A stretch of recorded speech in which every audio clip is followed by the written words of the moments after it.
it time? It is time for us to do what we have been doing, and that time is every day. We'll know in a very short period of time, but it looks like it could be something that will be not good. Believe me, not good. I see issue with that. And again, hey.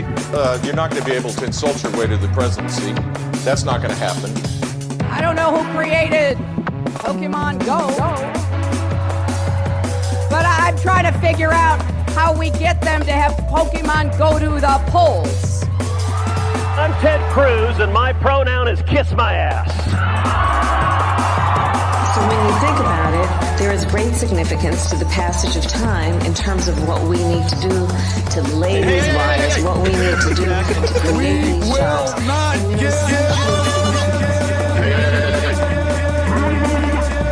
America is a nation that can be defined in a single word. I was going to Not good. Believe me, not good.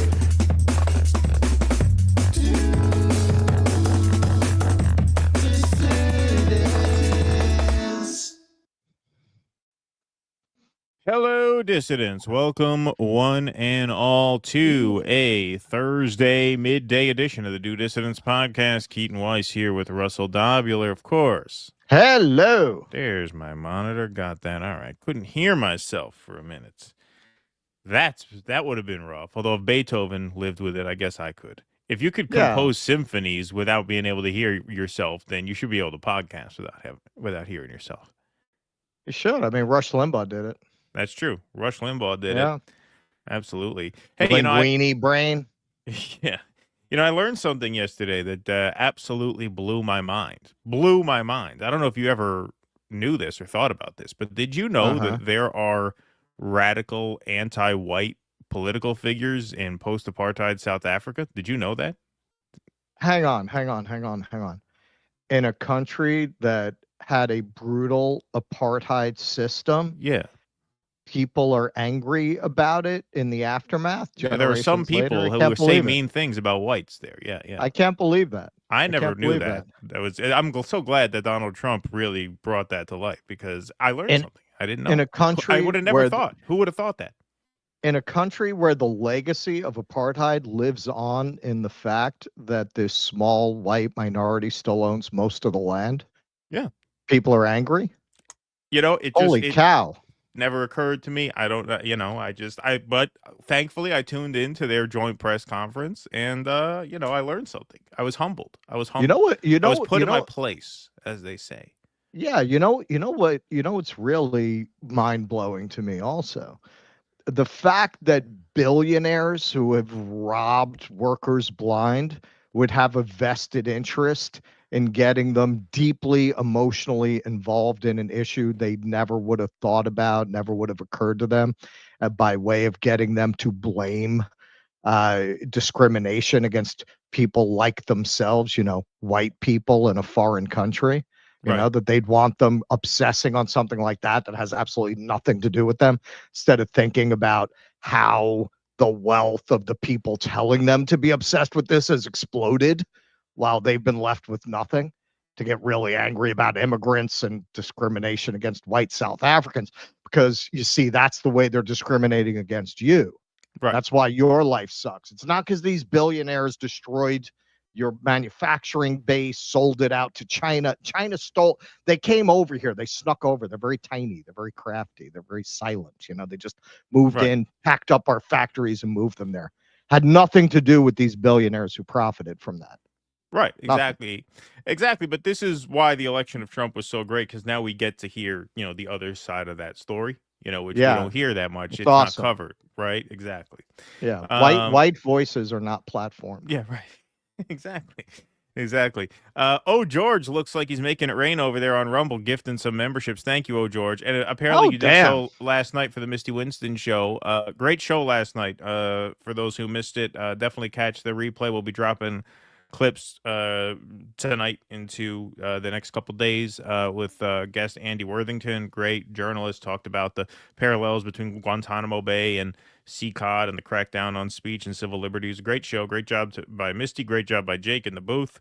That ran totally without us, so they did a great job. They hit a home run. Went better. Yeah, it went better. Yeah, right. Exactly. All right. Well, hey, we are going to get started. We do have 2 segments today that are going to be exclusively on Rumble. I bet you know what one of them is.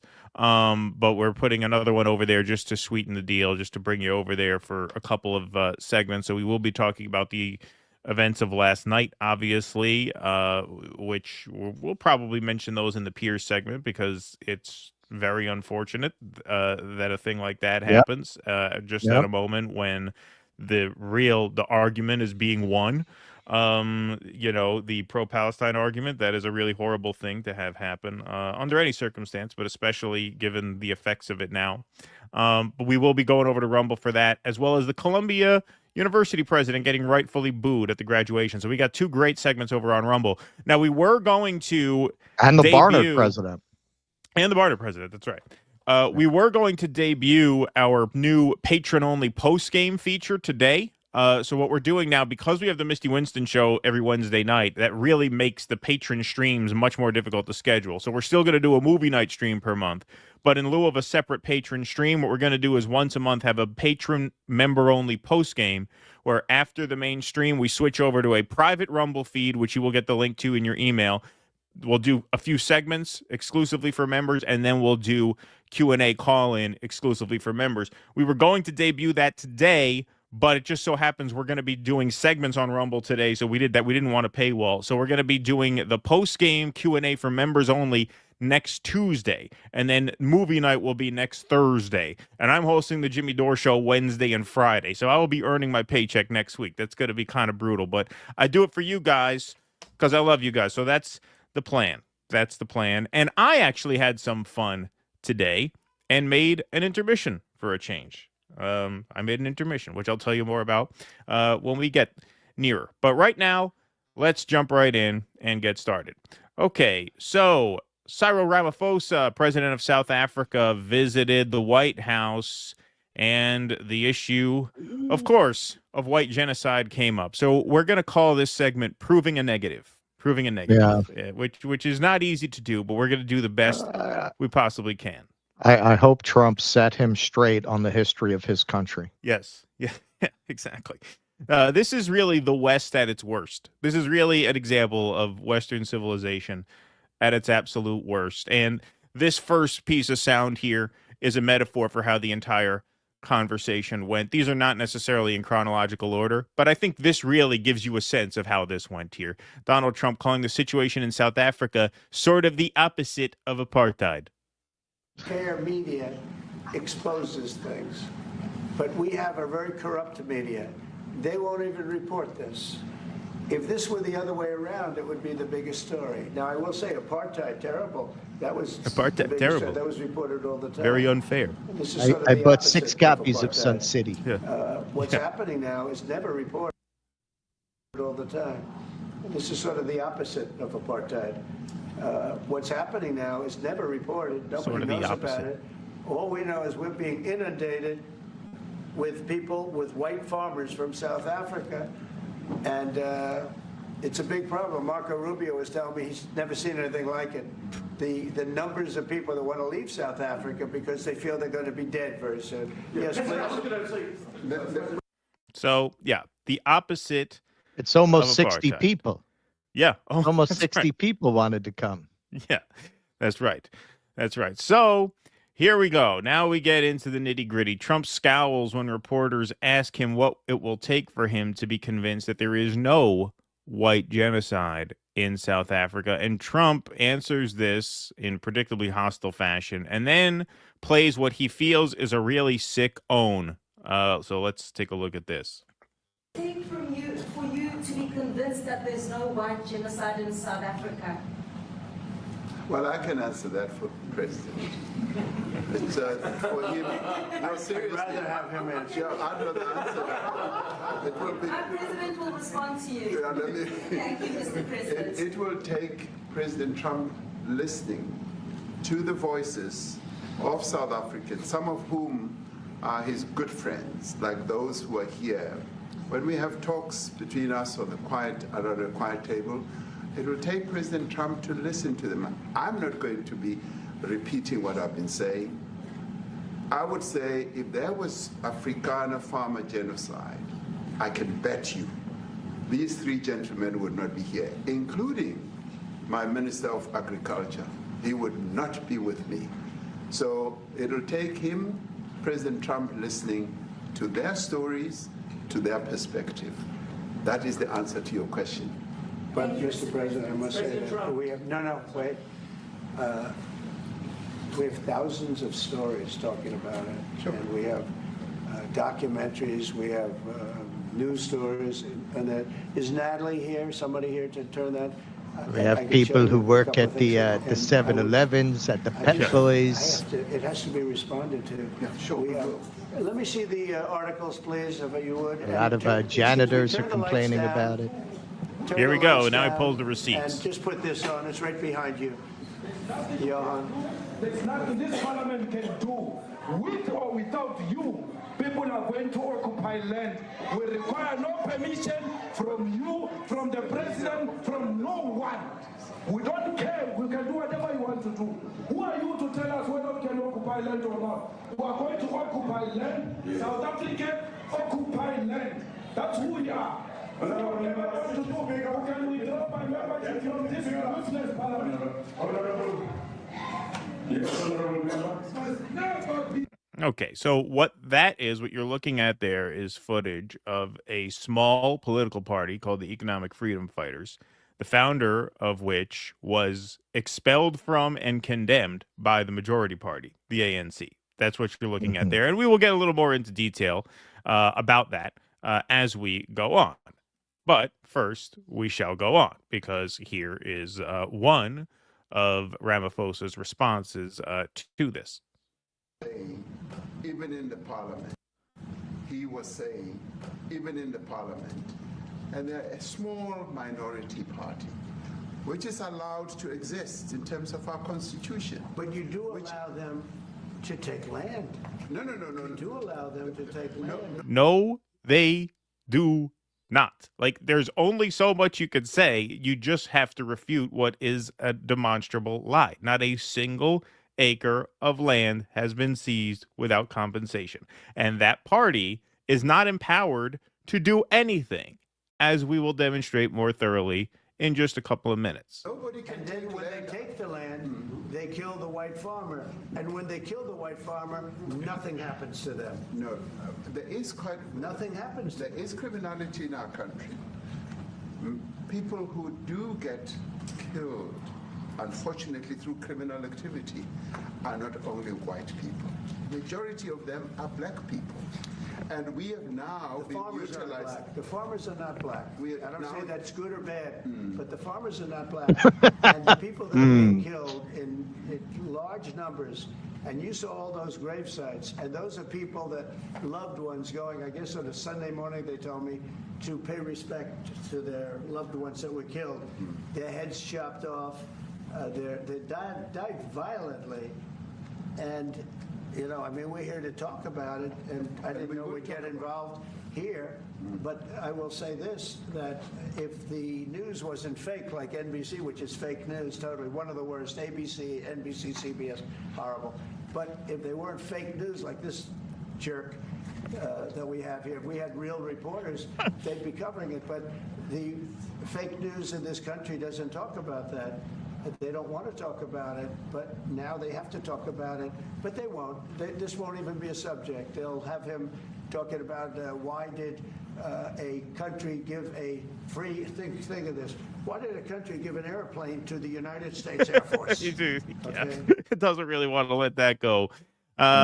Here is Cyril Ramaphosa asked if he condemns the militant anti-white language of the Economic Freedom Fighters Party, and his answer is not surprising if you know anything at all. The first thing I would argue about post-apartheid South African political movement. So let's take a look. Type of language in the video that you saw. Oh, yes.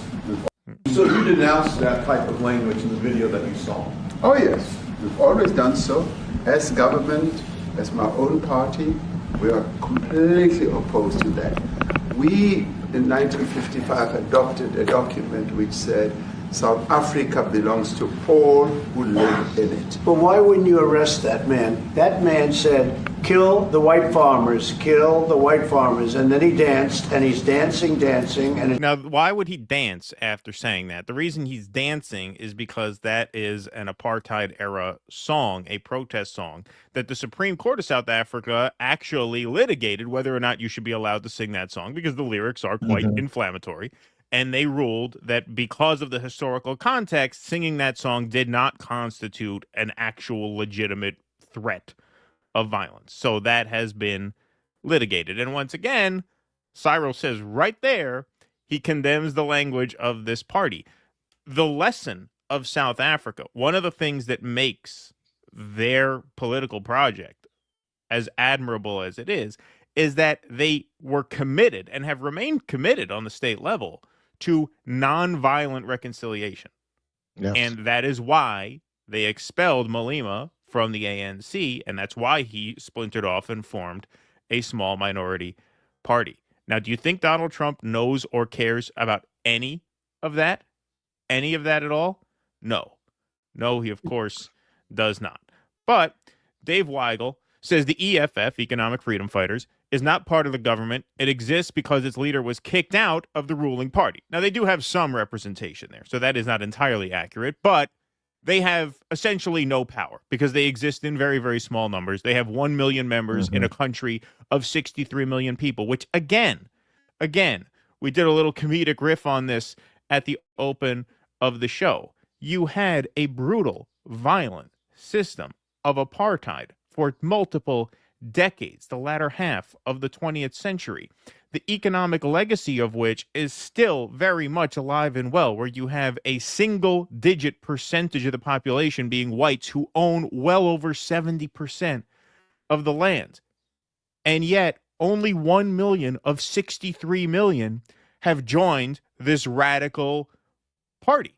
What does that tell you? That tells you that, on a whole, the South African population is, in my opinion, amazingly committed to non-radical solutions. Like, it is incredibly noble and admirable that the people of South Africa have gone to such lengths to resist that kind of radicalism and violence. So, yes, this is what happened. So ANC youth leader, this article is more than 13 years old. So this guy has not been a member of the ANC since 2011. ANC youth leader Julius Malema thrown out of party. He appealed, and the courts rejected that. So he was expelled from the ANC. Now, what is their representation, in government as it stands? That 39 seats in the National Assembly out of 400, 11 seats in the National Council of Provinces out of 90. Go down the list. They don't have more than 10, 11% of representation anywhere. And the ANC is an overwhelming majority party. What that means is that they have no power to kick people off land. They have no power. This is a small party with no power, the leader of whom was expelled and condemned by the majority party. So the BBC puts this article out, and there's some good information here. Is there a genocide of white South Africans, as Trump claims? None of South Africa's political parties, including those that represent Afrikaners and the white community in general, have claimed that there is a genocide in South Africa. That's strange. Yeah, none. That's strange. The Afrikaner parties aren't claiming it? No. Wow.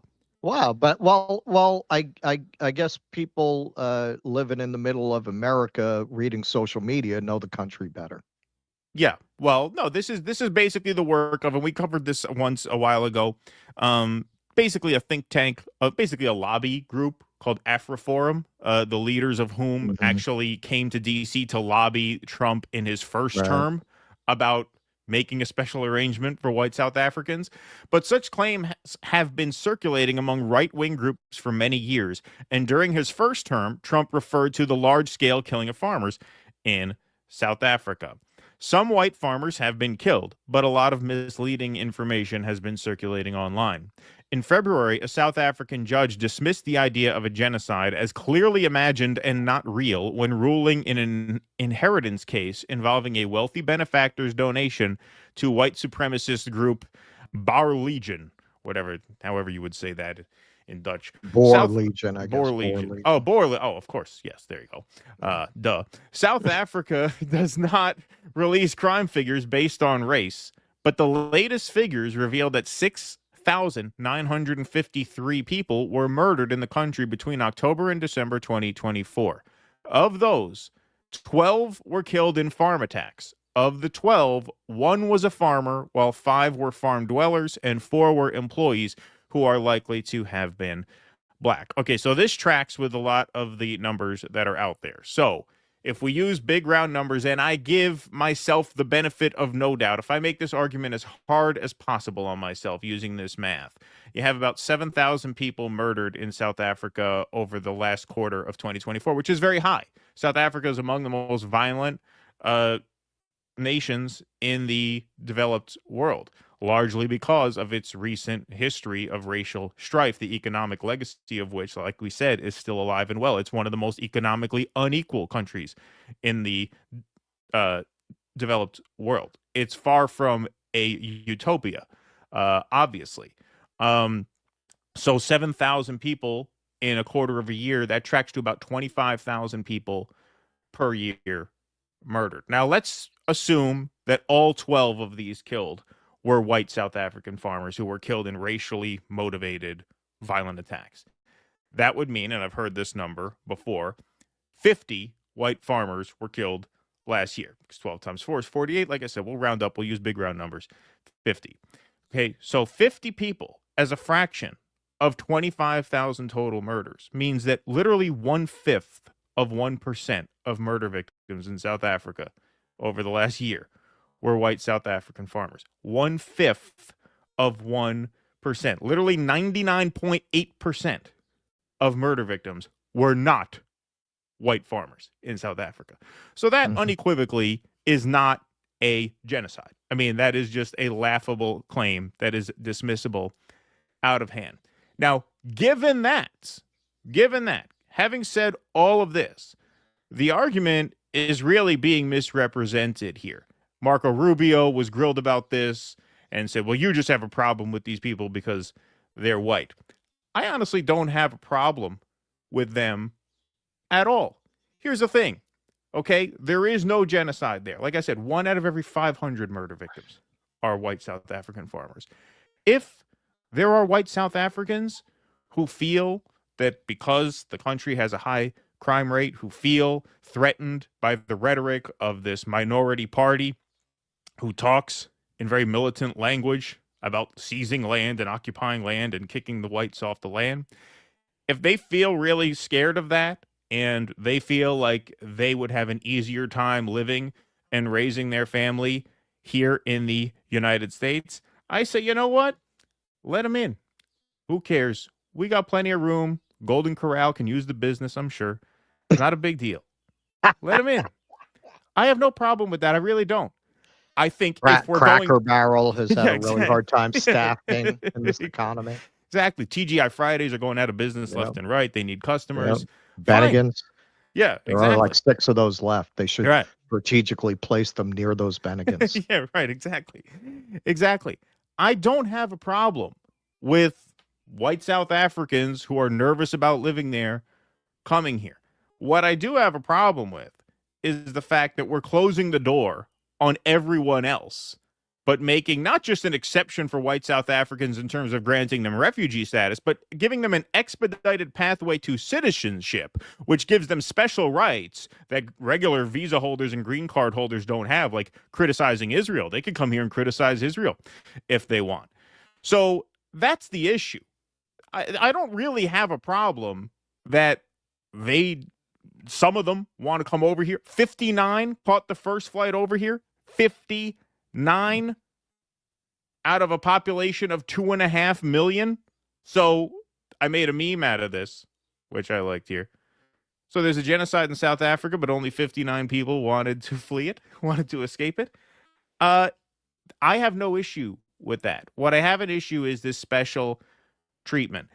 We are no longer accepting refugees from Afghanistan. Afghans who collaborated with the United States military in our 20-year occupation of their country, which we can litigate the morality of that some other time. The point is, they helped this country occupy their country, and now they have to live under the Taliban, which talk about people who have a target on their back, right? But we have closed the door on them and say, no, you are not a legitimate refugee. You are not a legitimate refugee. Afghans who worked with the United States military who now have to live under the Taliban, they're not legitimate refugees, but white South African farmers who constitute 0.2% of murder victims in their country, they are legitimate refugees to the point where they're giving them an expedited pathway to citizenship. That's fucked up. And a jet. And a jet. And a chartered flight over here. That is fucked up. And if you don't believe that that is fucked up, it can only be because you feel that the United States has a special obligation to white Europeans that it does not have to other peoples around the world. That makes you, in plain English, a racist. I'm sorry if that offends you, but words have meaning, and in this case, the word applies perfectly. There are many cases where that word gets thrown around opportunistically and cynically. This is not one of those cases. This is not one of those cases. The only way you could be okay with this is if you feel that because they're white Europeans, we have a special obligation as Americans to reach out to them. And the Afghans, fuck them. The El Salvadorans, the Venezuelans, the Cubans. What about the Venezuelans? I thought Maduro was this horrible dictator who oppresses his people. So why aren't we letting all the Venezuelans in? Are they not victims of state oppression, according to the United States government? Of course they are. So this was just an absolute disgrace and embarrassment. This is a perfect encapsulation of the degradation of the West, that you have this fucking fat, ignorant moron raised on McDonald's cheeseburgers lecturing the president of South Africa about racial politics in his country. If that is not the perfect encapsulation of Western arrogance, ignorance, I don't know what is. Yeah, and just watching that, this man had such dignity and such poise. He's just sitting there nodding. He knows he's dealing with a volatile moron who has way more power and way more money than anyone with his qualities should have. And you could say he's a metaphor for the country in that respect.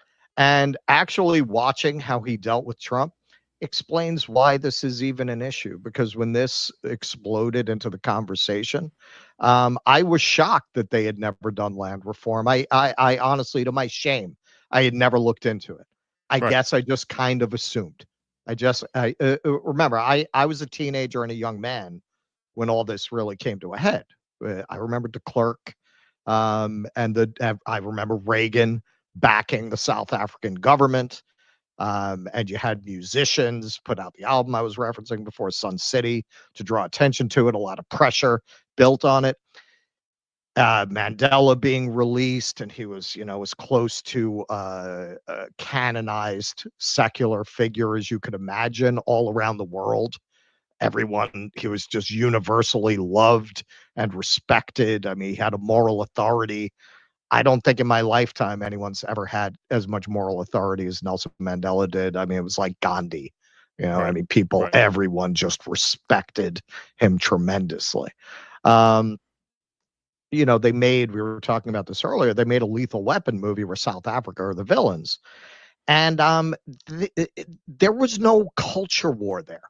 That wasn't like lib Hollywood. Like, nobody had a problem with that. Republican, Democrat, conservative, whatever. I'm sure, the boys at Stormfront didn't like it. Right. But they didn't have social media then, so we didn't really hear from those people. And more importantly, they weren't able to psyop frustrated, bitter white men who are looking for someone to blame for their problems. So for those folks, listen up, you primitive screwheads. The oldest trick in this country is to tell white people, at least you're not them. That is what they're doing to you. You are not in the club.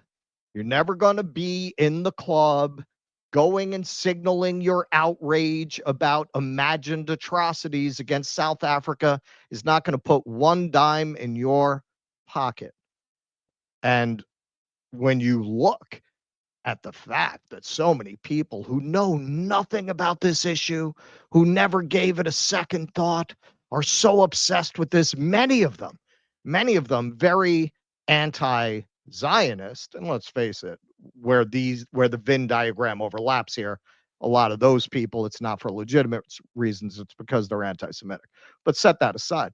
You don't think you think it's a coincidence that this country introduced a case against Israel in the International Criminal Court? Of course. And all of a sudden they're being persecuted by the United States with these completely false charges of a white genocide? Like, you don't see how those things go together?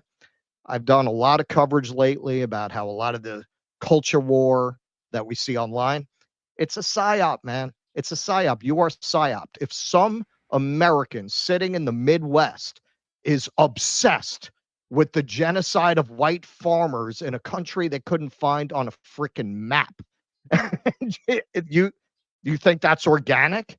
You think organically people all of a sudden cared about this? You've been psyoped, man. You've been punked. You've been brainwashed.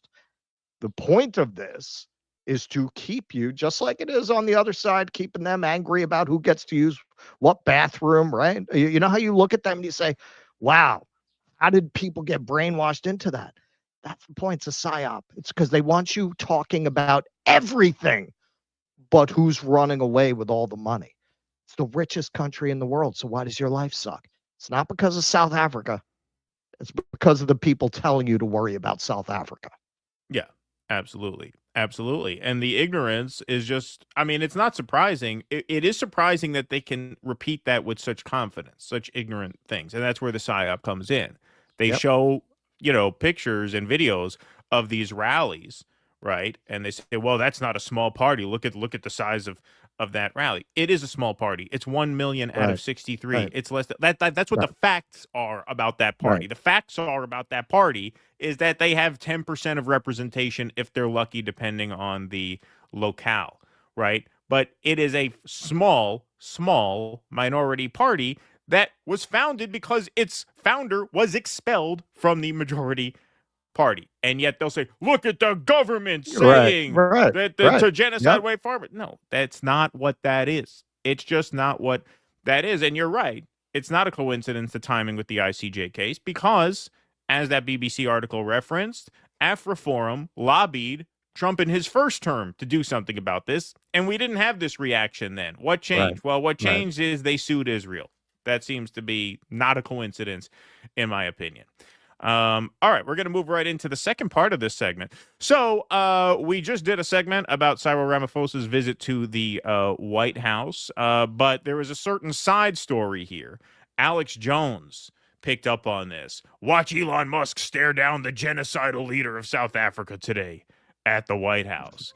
Now, it shouldn't be surprising to you that whoever thought this was worth clipping has the poor taste to put really stupid, off-putting music underneath the clip, which is probably copyright protected. So we're going to play this with no sound because it's visual in nature. But there's Elon standing tall, tower over him, giving the death stare to the evil genocidal leader, Cyril Ramaphosa. Hang on, I've got music for you. There you go. Thank you. Glad we can make that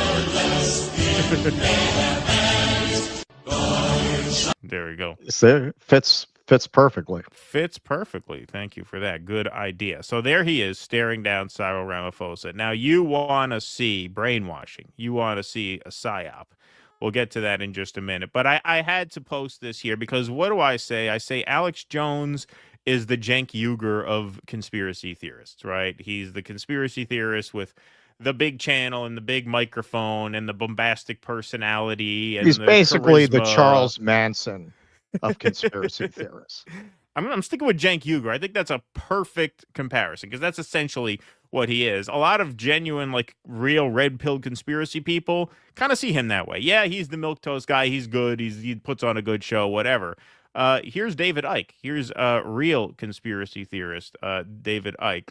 Not an endorsement of everything he says, but hey, this is more a red pill take. Trump uses the term genocide over white farmers in South Africa and says, I've never seen anything like it. Try Gaza, you lying fraud for which you supply arms to Israel, and refuse to say genocide, even though that is blatantly happening.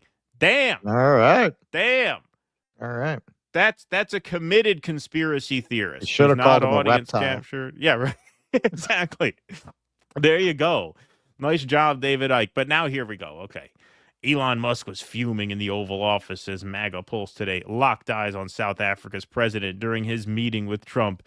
You can feel the tension. This isn't diplomacy. It's a warning. And I love this. This is one of my favorite tweets ever. Jack Posobiec. They took his home. Poor Elon. They took Poor his Elon. home. Whatever will the scion God. of an emerald mine do? You can't make that shit up. They took his home. Now, here's a guy who gets more credit than he should, in my opinion. Mike Benz. Elon's journey is the stuff of legends. On top of the business story, the innovation story, the political revival story, he gets to face down the tormentors of his childhood home from the other side of the table, face to face at the Oval Office of the United States White House. Get a room. What a loser. Yeah. What a fucking asshole. And I love this, how he was so proud of himself that he ratioed the Washington Post, ratioed the shit post in under 25 minutes. So Washington Post, whose core readership is totally on X all day. Yeah. Very hard to ratio them. Yeah. They put out an article saying in an extraordinary exchange, President Donald Trump amplified false claims that white Afrikaners have been victims of a genocide in a meeting with South Africa President Cyril Ramaphosa in the Oval Office. And Mike Benz replied, you guys are all giant pieces of shit, and I think somewhere deep down you know it. And he was so proud of himself that he got more clever. retweets. Yeah. It's very clever. Yeah. It's like a sonnet. Yeah, that was beautiful. But he got more likes than them. like an unhinged racist sonnet. Yeah, exactly. Yeah.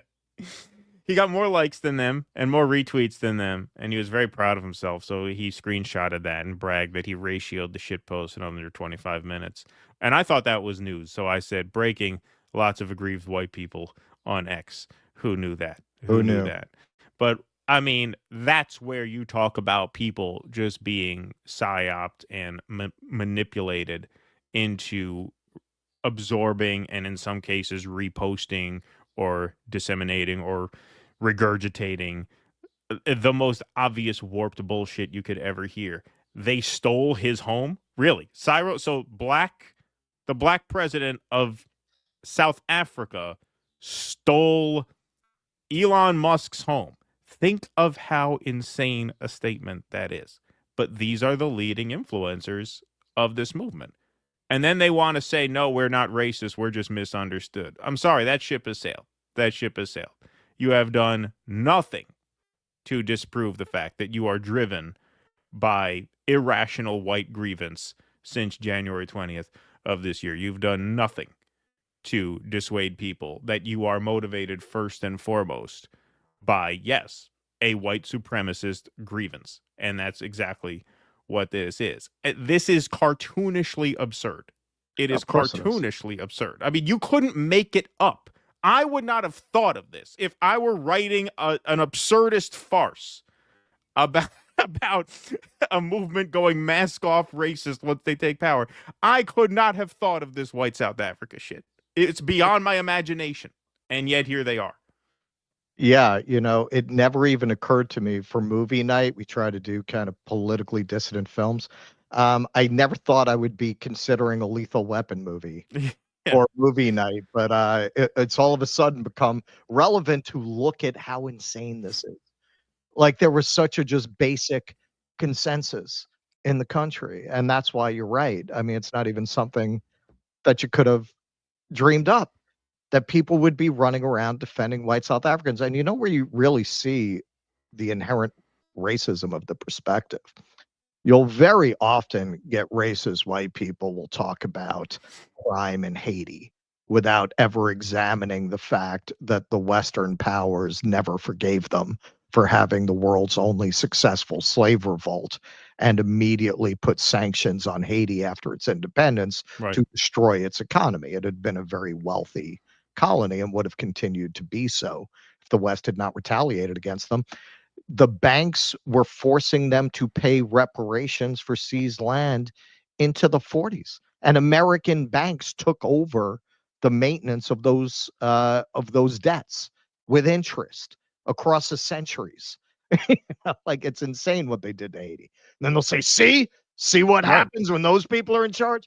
It's the same thing with South Africa, because when you push them, most of them don't like to just as their opening bid admit that they're cracker racist motherfuckers. So you got to push them a little bit and say, well, because they'll talk about the skills they're bringing. And you say, well, talking about agricultural skills, we've been relying on people from South and Central America to do our farm work for decades. Americans don't even know how to do that work on a large scale anymore. Like, they really need them to run ranches, to run farms. Then they'll go to, well, you know what? They have higher IQs. Oh, yeah, they go right. And also, they don't bring crime. And they, yeah. Okay, all right. So, a subtle element of the racism there, aside from the obvious, is, okay, yeah, man, I'm sure things were safer for the white elite South Africans that all of the state's resources were poured into protecting during apartheid. You see that as you didn't have as much crime because you don't consider the black population people, and you don't consider the crimes that the state was committing against the black population under apartheid as violence, because they're not worthy victims to you. The only worthy victims are white people. Yeah. Well, Callie Keel, the guy, I forget, I think that's his name. I'm pretty sure I have that right. Who runs that AfriForum, he said apartheid was wrong, but it was not a crime against humanity because it didn't affect as many people as, say, the Nazi Holocaust. So yeah, this is of course where they're coming from. It's very obvious, very thinly veiled, and it really doesn't take much to get it out of them. If you can find a small number, okay, even if you're a racist, you probably don't want to admit you're racist. Some of them do now. You would agree. You would not say that no black people have been killed in America because they were black, right? You wouldn't argue that has not happened, right? You're not going to say that, right? Do you think there's a genocide against black people, right, as a result of that? Yeah, man. I'm sure in a country where you had a brutal apartheid system that's relatively recently been lifted, where you still have grotesque wealth inequality, where you still have this minority white population that oppressed the majority for over a century, holding most of the land. Yeah, man. I'm sure there are incidents. That doesn't make a genocide. Right. You being able to find 1, 2, 3, a handful of cases where it was clearly racially motivated, that does not a genocide make. If that's the case, then black people are being genocided in America, and I'm sure you wouldn't agree with that. Right. It doesn't make it a genocide. It surely doesn't make it our problem as the United States. So we have to step in that situation. But what? We close the door on Afghan refugees, on Venezuelan refugees. That's where they give away the game. Exactly. And the fact that 59 came, they have no idea how to answer that. Yeah. You have no idea. If you landed a jet in places with actual genocides happening, if you landed a jet in Sudan and offered everyone who wants to come, they'd be in the baggage. Right. They'd be that you'd have to take off. They'd be holding onto the wings of the plane as you took off. You landed that plane in the Congo. You land that plane in Gaza. As much as they don't want to give up their land, they also don't want to lose what's left to their families. If you landed a plane in Gaza, I promise you that plane is going to be packed. 59 people. Yeah. You see mob scenes at the airport. Yeah. That's what you'd see in a genocide. An actual genocide. And even 59 people, a lot of those were pretty big families, as you could see on video. So you're talking about like 10 households. You mean like big? Like, yeah. Well, that too. But I mean like a few kids, like 5-6 person households. So you're probably talking like 10 families took advantage of this. And yeah, that's the genocide. Wow. Right. And you have white South Africans laughing at us, man. They have videos all over TikTok, all over X. Good luck with them. They're not bringing their best. They're criminals. They're the worst. We're getting the worst of South Africa. We're getting the scum at the bottom of the bucket of white South African society. Yeah, no, there's one video that's gone pretty viral on X that I would have used, but it's by the German public TV, which if anybody's going to be, bastards about copyright, it would be German public television. Yeah. So they're very anal, those people. Yeah, exactly. Yeah, they're not known for their leniency over there. So it's not fair use. It's not fair. Yeah. So I didn't use it, but you could. I mean, that's viral. That video is everywhere. Of white South Africans saying no, it's absurd. Of course, it's absurd. Obviously. All right, Daria, thanks for the $2 over on YouTube. Kindness and love to start the stream to K and D. So Keaton and Dobular, I guess. Thank you, Daria. Appreciate that. Eric Suarez says the blue tie is code for the Israeli leash. Good one, Eric Suarez. Appreciate that. Brent Yoendo says we watched a mob of Zionists swarming that woman in Brooklyn chanting death to Arabs. Why don't you arrest them, Trump? Yeah, exactly. Russ said it best. 6% of whites still owning 70% of land is what happens when you have a peaceful revolution. Yep. China Shill. I do have a problem, Keaton. Get them out. Facts over feelings. Thank you, China Shill. I'm just saying, I don't care. Like, we can take in 60 losers from South Africa. It's not a big deal. Like, that's not my objection. Maybe your objection to that. That's not my objection. My objection is the unfair treatment, the special treatment that they get. I think it's a good way to frame the issue, but I'm with China Shill. Fuck those yeah, he don't like. Yeah. Killer Hitton says totally on board with Repo Man, but in honor of Pizza Bola, how about the Pope of Greenwich Village? Also, Friedkin's Bug. I love Bug. Bug is one of my I directed a play of Bug. That's based on a play which I directed. That's one of my favorites. The only thing is there's a lot of nudity in that. So I was gonna say, man. I mean, we could if we want to take the time to blur shit out. Yeah. But so that is unfortunately not available unless we make significant edits. But no, Bug is amazing. It's one of my favorites. Blowout is great too. Gallipoli, Capricorn 1, Tainby Tiles, Tainby Tiles, I don't know. Yeah, I don't know that one. Thank you, Hillary Hinton. Appreciate that. Rest in peace, Norm Peterson. Yeah, George Wendt passed away 2 days ago. Rest in peace, George Wendt. All right. Abiding says, Russell, after you're done at the stage door giving Zegler her flowers, send a bouquet to Kathleen Kennedy. That Andor series was top notch. There you go. Yeah, man. I heard it was really good. I got to see if I could just get the series on its own. I'm not subscribing to freaking Disney. All right. Remember, says Nocturnal Human, when Netanyahu threatened Africa after Palestine, I think he meant he was going to take South Africa. That's Trump's part in this. Yeah, that would be something. The trailer parks are now empty in South Africa, says Eric Rousseau. Yeah, exactly. I bet that none of the South African refugees were ever landowners. Well, that's the thing. It's so economically unequal. Like they're rich over there, except the losers. That's why I think we're getting the losers. Right. Yeah, exactly. All right. Why don't we move right on along to the big, beautiful bill? The big, beautiful bill. Okay, so that did, in fact, pass the House overnight with 2 Republican no votes, one of which, of course, was Thomas Massie, and 1 voted present. Now, we were speculating a little bit offline that if Jerry Connolly had not died, he could have been the counter vote. But in that case, they probably would have twisted the arm of the present vote and made him vote for it. Like in the end, I think they would have gotten it through. But okay, so there's a lot in this bill that you are gonna love. I'm assuming that most of the people in our audience make at least $100 million a year, based on the super chats. So here is Trump in different times talking about his views on Medicaid cuts. Passed last night aims to cut $2 trillion. Right. Can you guarantee that Medicare, Medicaid, Social Security will not be touched? Yeah, I mean, I have said it so many times, you shouldn't be asking me that question. Okay? This will not be read my lips. It won't be read my lips anymore. We're not going to touch it. Now, we are going to look for fraud. I'm sure you're okay with that, like people that shouldn't be on, people that are illegal aliens and others, criminals in many cases. And that's with Social Security. We have a lot of people. You see that immediately when you see people that are 200 years old that are being sent checks for Social Security. Some of them are actually being sent checks. So we're tracing that down, and I have a feeling that Pam is going to do a very good job with that. But you have a lot of fraud. But no, I'm not. We're not doing anything on this. All right, so I just want to point this out before we get into this. So this is a few months ago now. So where are all these people they uncovered who were 250 years old getting checks? Where are they? Remember, there were going to be these mass arrests for all this fraud.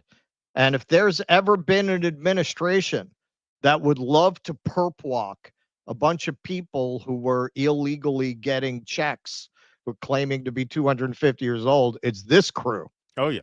This is the crew that's prosecuting a congresswoman for getting pushed from behind at a very chaotic protest. Right. And nobody.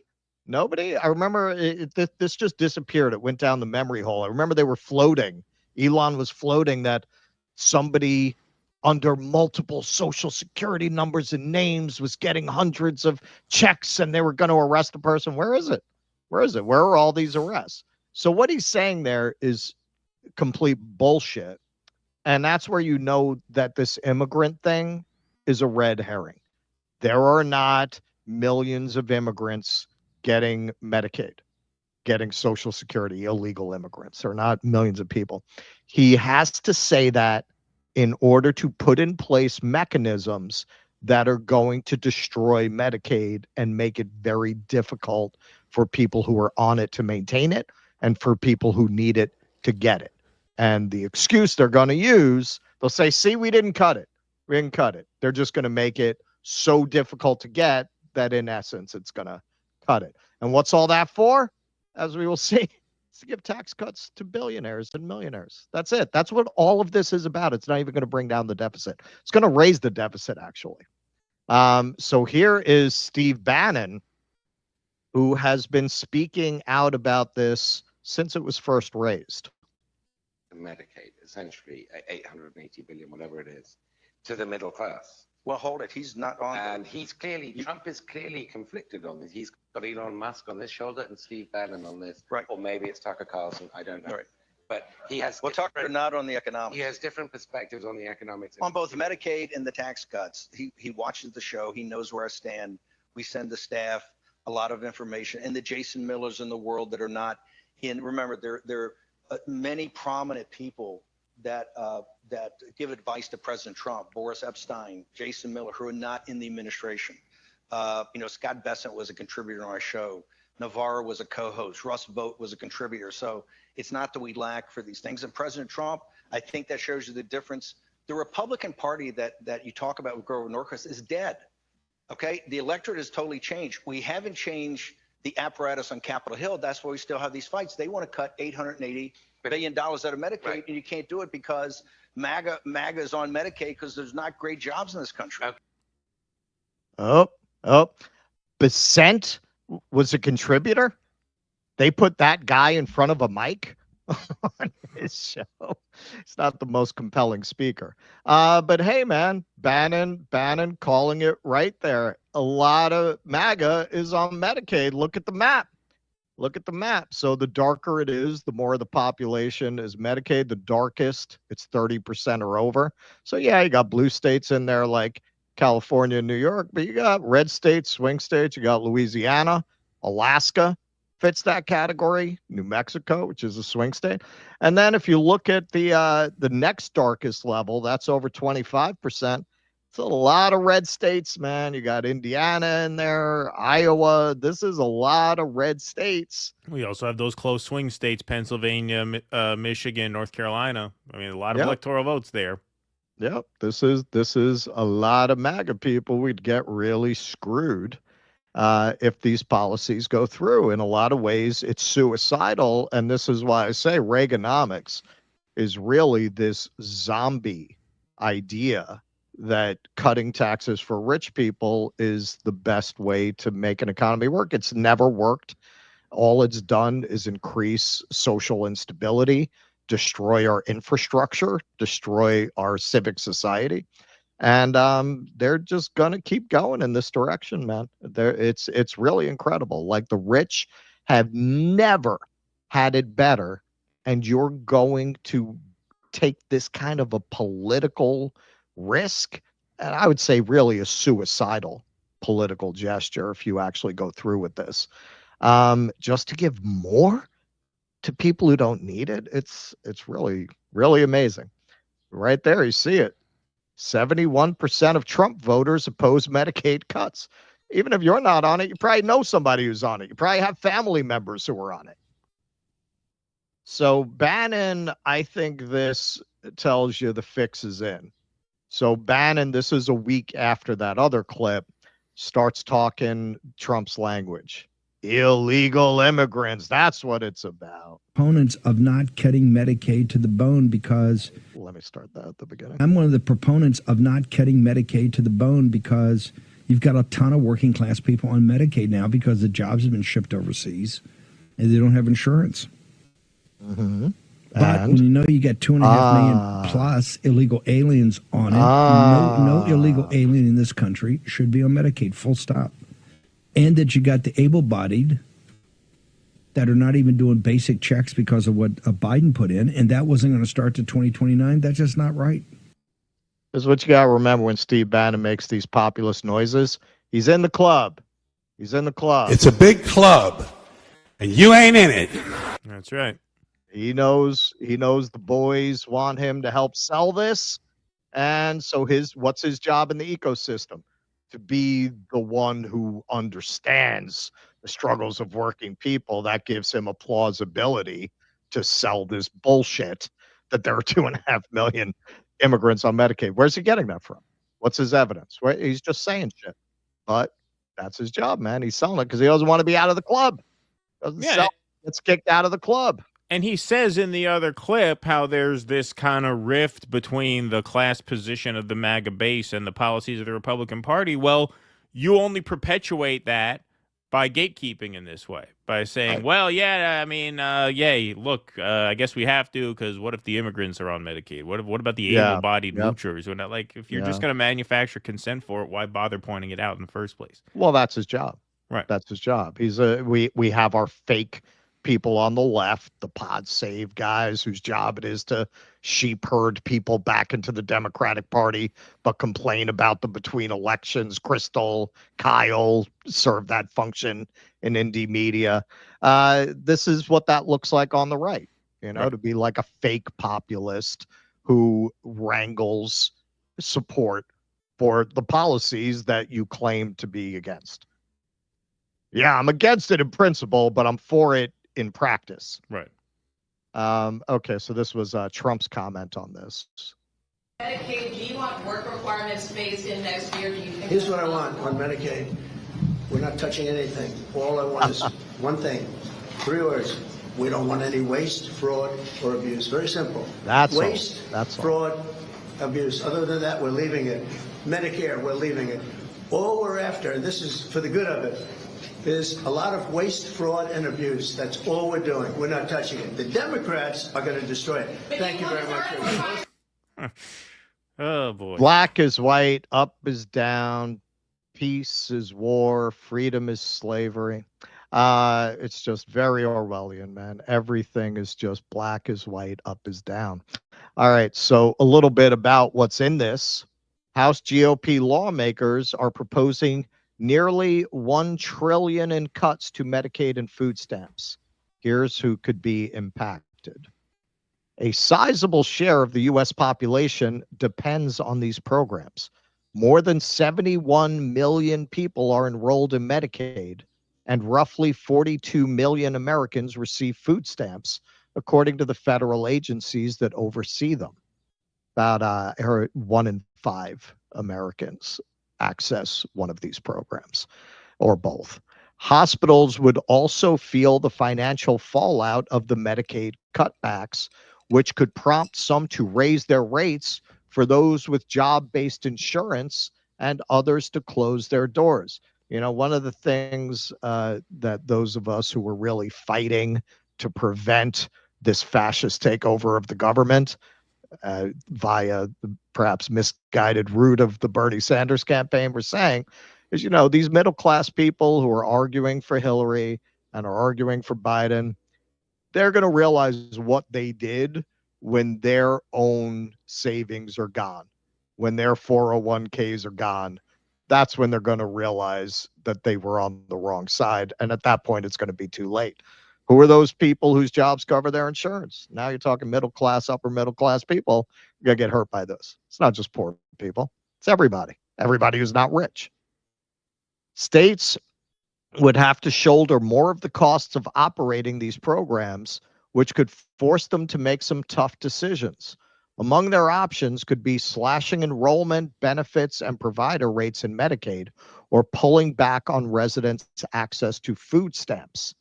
In addition, grocery store owners are warning that cuts to the Supplemental Nutrition Assistance Program, or SNAP, as food stamps are formerly known, could harm local economies and cost jobs.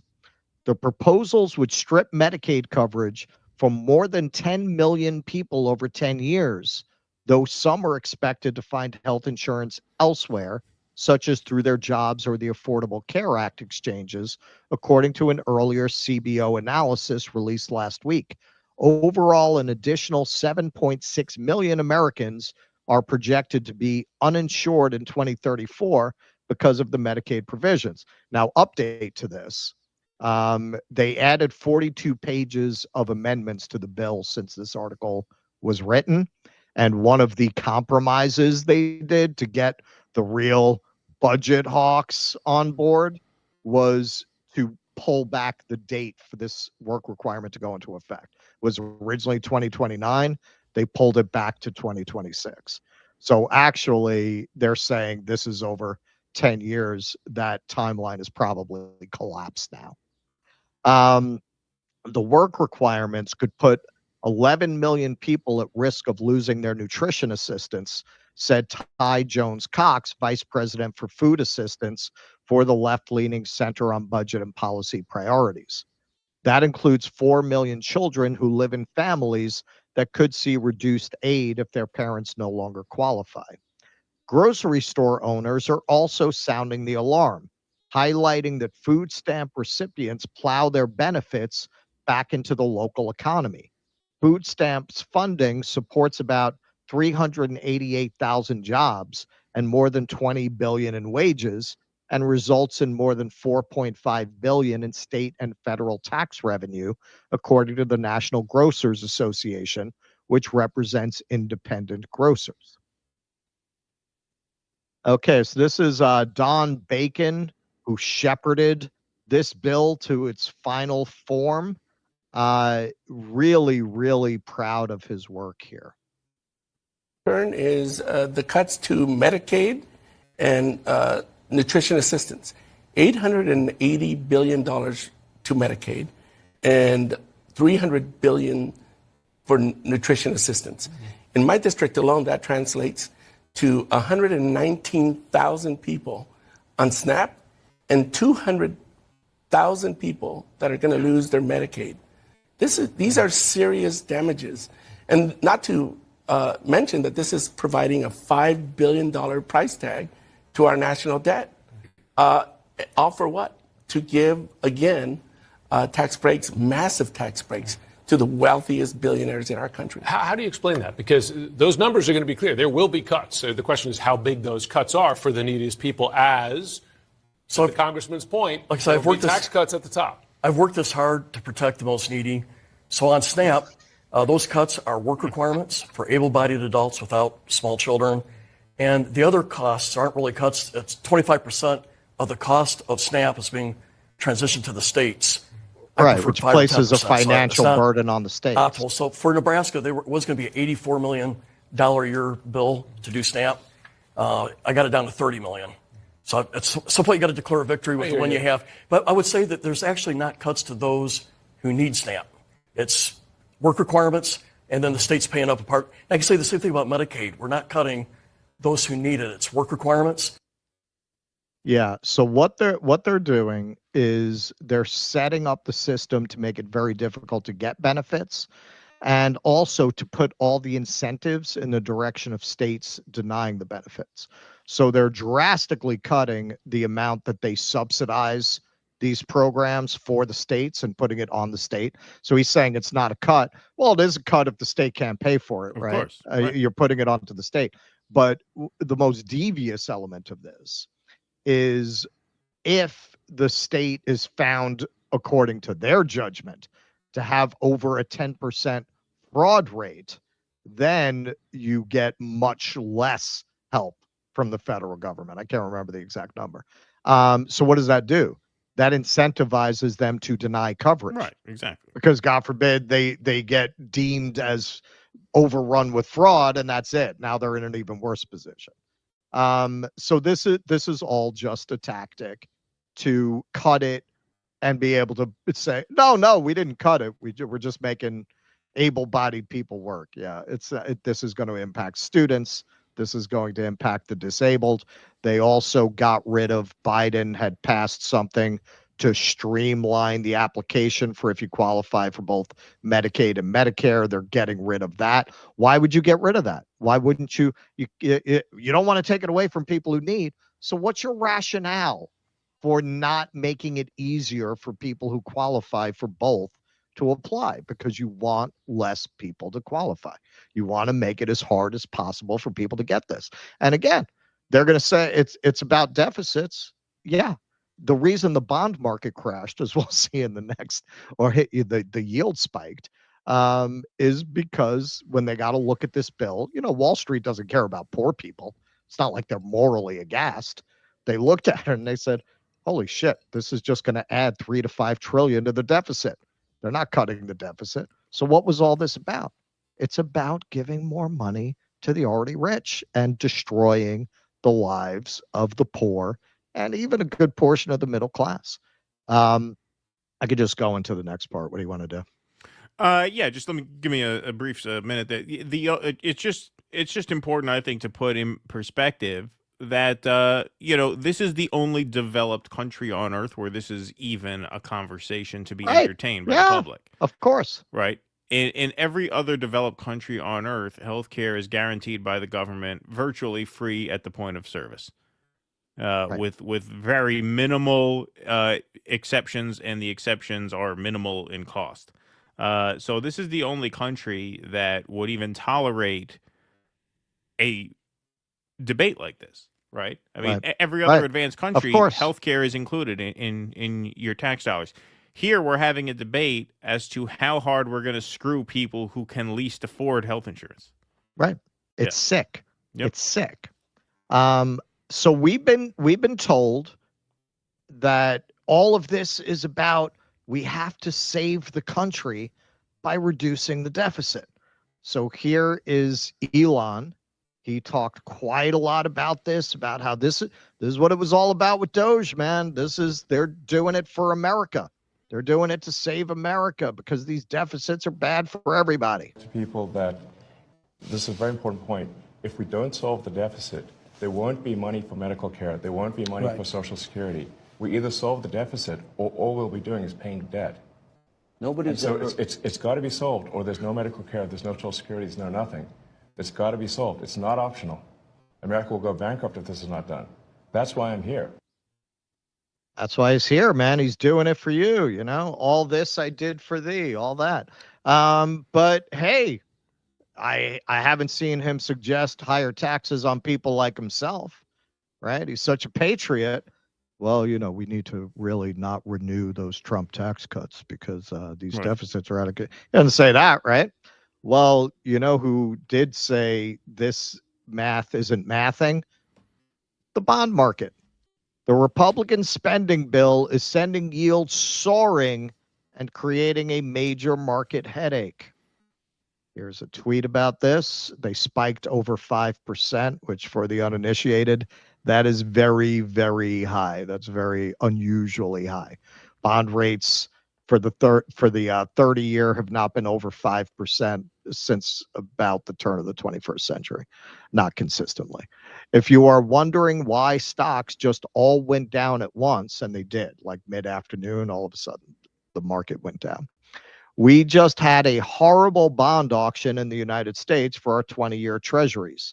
Because of the lack of bidders, it caused the 20-year bond yield to surge to 5.1.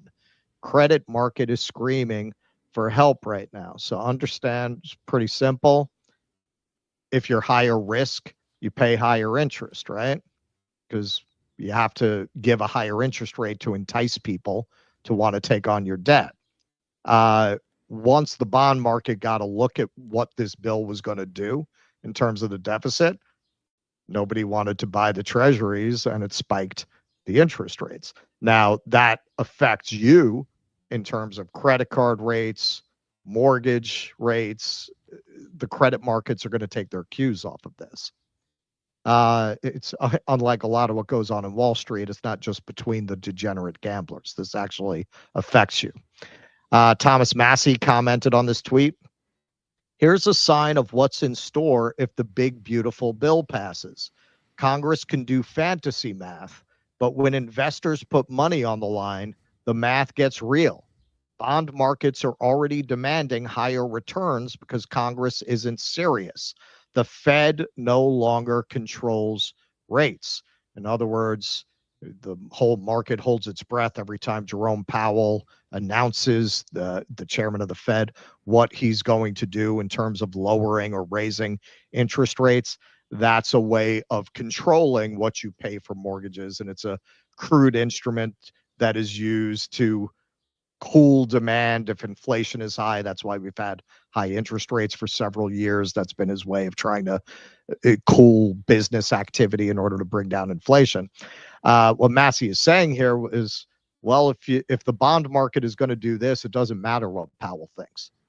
The interest rates are going to take their cues off the bond rates. So here is a little montage of Republicans trying to put a good face on the fact that they're adding trillions of dollars to this deficit that they claim to care so much about. Could add to the deficit trillions. It's going to. Absolutely. It's not as good as I want it to be. But if the Democrats should control the bill, it would be even bigger and more spending. Critics on the conservative side are saying that this is too much, that it's going to blow up the price tag of this bill. It doesn't. We worked within the framework with the Speaker and the White House and came to an agreement, again, to provide tax relief to middle-class families. And that last comment came from Congressman Mike Lawler, who had been negotiating a deal with the Speaker for days as part of a block of members, largely from New York and the Northeast, who wanted to increase the amount that taxpayers can deduct over the state and local taxes that they paid. That caused a lot of pushback from the right flank of the party, worried that would blow up the price tag of this bill. They called it a subsidy for those blue state lawmakers. But because of the deal that Johnson cut with the members on the more moderate side, those moderates are now on board behind this plan. The question now is, can he get the right flank concerned about the price tag? That's what this meeting at the White House is about this afternoon, guys. All right. So, spoiler alert, as part of their 42 pages of amendments, they increased the salt tax to $40,000, the salt tax deduction, which primarily benefits the very rich. You know how much money you have to be making to have a $40,000 state and local tax bill? Oh, yeah. I mean, I live in New York, one of these high tax states they're talking about. I think my state and local is usually like a few hundred. Yeah. You know how much money Exactly, you have to make for 10,000 deduction to be too low? Oh, you're and a again, multimillionaire. This is how greedy these people are, that this would be an issue. You literally have money to burn. What can you not afford? You can't put an extra engine in your yacht because of this? Like, what are we talking about here? To destroy the entire social safety net so that you can do things like this and destroy the economy by spiking interest rates with a bill that doesn't even do what you claim you're doing this for. Right. In order just to maintain these tax cuts. Like, look, if they went in and they got rid of the Trump tax cuts and raised taxes on the rich and reduced the salt tax, and they were cutting social programs, you could say, I don't agree with them. They're making an honest effort to lower the deficit. They actually care about that. That's a smokescreen. These people are such rapacious, greedy criminals. They are doing all this to steal more money for themselves. That's all this is about. Not even about the deficit. Amazing. So, little from CNBC. So Moody's was the last credit rating agency that had not lowered the US's credit rating, and they finally did this week. Quote, Moody's didn't tell us anything we didn't already know, but they did underscore that things aren't going in the right direction, said Kathy Jones, chief fixed income strategist at Charles Schwab. The big, beautiful bill also, when it comes to debt and deficits, is not going in the right direction. I'm just going to say again, you should really be embarrassed to be in a country where your Congress is debating something called the big, beautiful bill. Yeah. If you're not embarrassed, you're not paying attention. This country has become quite well regarded, we'll say. It's become quite regarded. The result, Jones said, is that the U.S. is likely to add to its $36.2 trillion debt load, of which $28.9 trillion is directly held by the public. Tax cuts that aren't matched with less spending would also pressure the budget deficit, which is heading towards 7% of gross domestic product. Now, normal range from what I've seen of advanced industrial economies running debt in the modern era, it's like 1% to 3%. It's kind of normal. 7%, I'm not going to say it's never happened. I'm not an economist, but it's odd. I've never seen a country that had a debt to GDP ratio like that. With the deficit heading to 6.5 to 7% of GDP, that is inconsistent with debt to GDP stability over the long run, Matthew Luzetti, chief U.S. economist at Deutsche Bank, said in a client note. Absent a clearer commitment towards putting deficits on a downward path, investor concerns about U.S. fiscal dynamics are likely to persist. How much the budget will get stretched is dependent on the final package that gets through Congress. But markets are betting that making the 2017 tax cuts permanent, as well as eliminating taxes on tips and overtime, with only partial revenue offsets, will aggravate the fiscal problems. And I also want to point this out. They threw in that tips and overtime thing to make it look like they're doing something for workers. How many people get tips and overtime? I have never in my life had a job with overtime. I've had a lot of jobs with tips, and I'm going to let you in on a secret. Most people who earn tips do not pay taxes on the tips. So you're doing basically nothing while you can claim that you're doing something for workers. If the bill fails, the financial markets won't be happy. But if it passes, well, that might be just as problematic, wrote Ed Yardeni, head of Yardeni Research. Probably Yardeni. Why? Because budget deficits matter. That's especially so when they lead to higher interest rates, higher bond yields, and potentially higher inflation. We suspect the bond vigilantes already anticipate this. This is traders who specialize in bonds. And what is that all being done in service to? Once again, we've shown this chart before. 68% of the proposed Trump tax cuts in this bill go to the top 68% of the country, of income earners. And 17% of it goes to the next 20%. The amount that goes to the bottom 60% of society, 15% of those tax cuts go to the bottom 60%. 1% go to the poorest 20%. All of this, none of it is about deficit reduction. None of it is about putting on your big boy pants and taking financial responsibility. None of it is about running the country like a business. We can't run these deficits.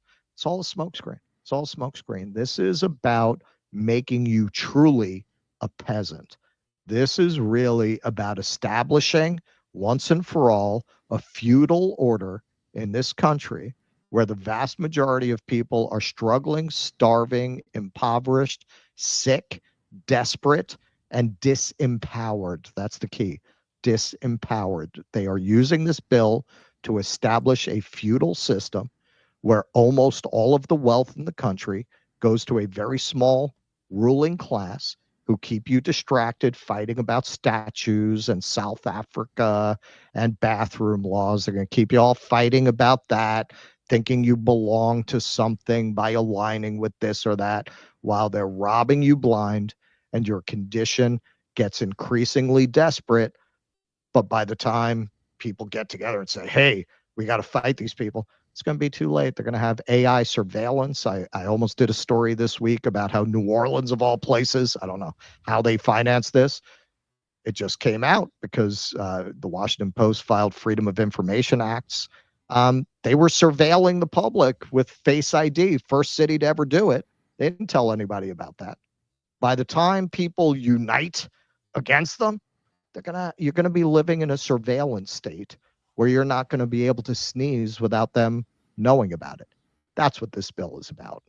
Yeah, absolutely. It's fairly transparent. And, you know, you always have to ask yourself, at what point does the dam break? At what point do people realize this? It's amazing. It's amazing how the framing of the conversation is so skewed in one direction. You know, speaking of the last part of this, how you're even talking about qualifications for Medicaid, how you're even having a conversation about who does and doesn't deserve medicine is indicative of, you know, just how firmly on your neck they already have their boot. And then once they have you there, then, you know, you create a debate around a relatively minor issue relative to the big picture, which is the orientation, the economic orientation of the society. You know, that's why there's that phrase there, forgetting who wrote it. It's easier to imagine the end of the world than the end of capitalism, right? Because when the further you zoom out, the dumber this argument is to begin with. There should be no debate about really any of this. But here you are. And we'll see what happens with this bill in the Senate.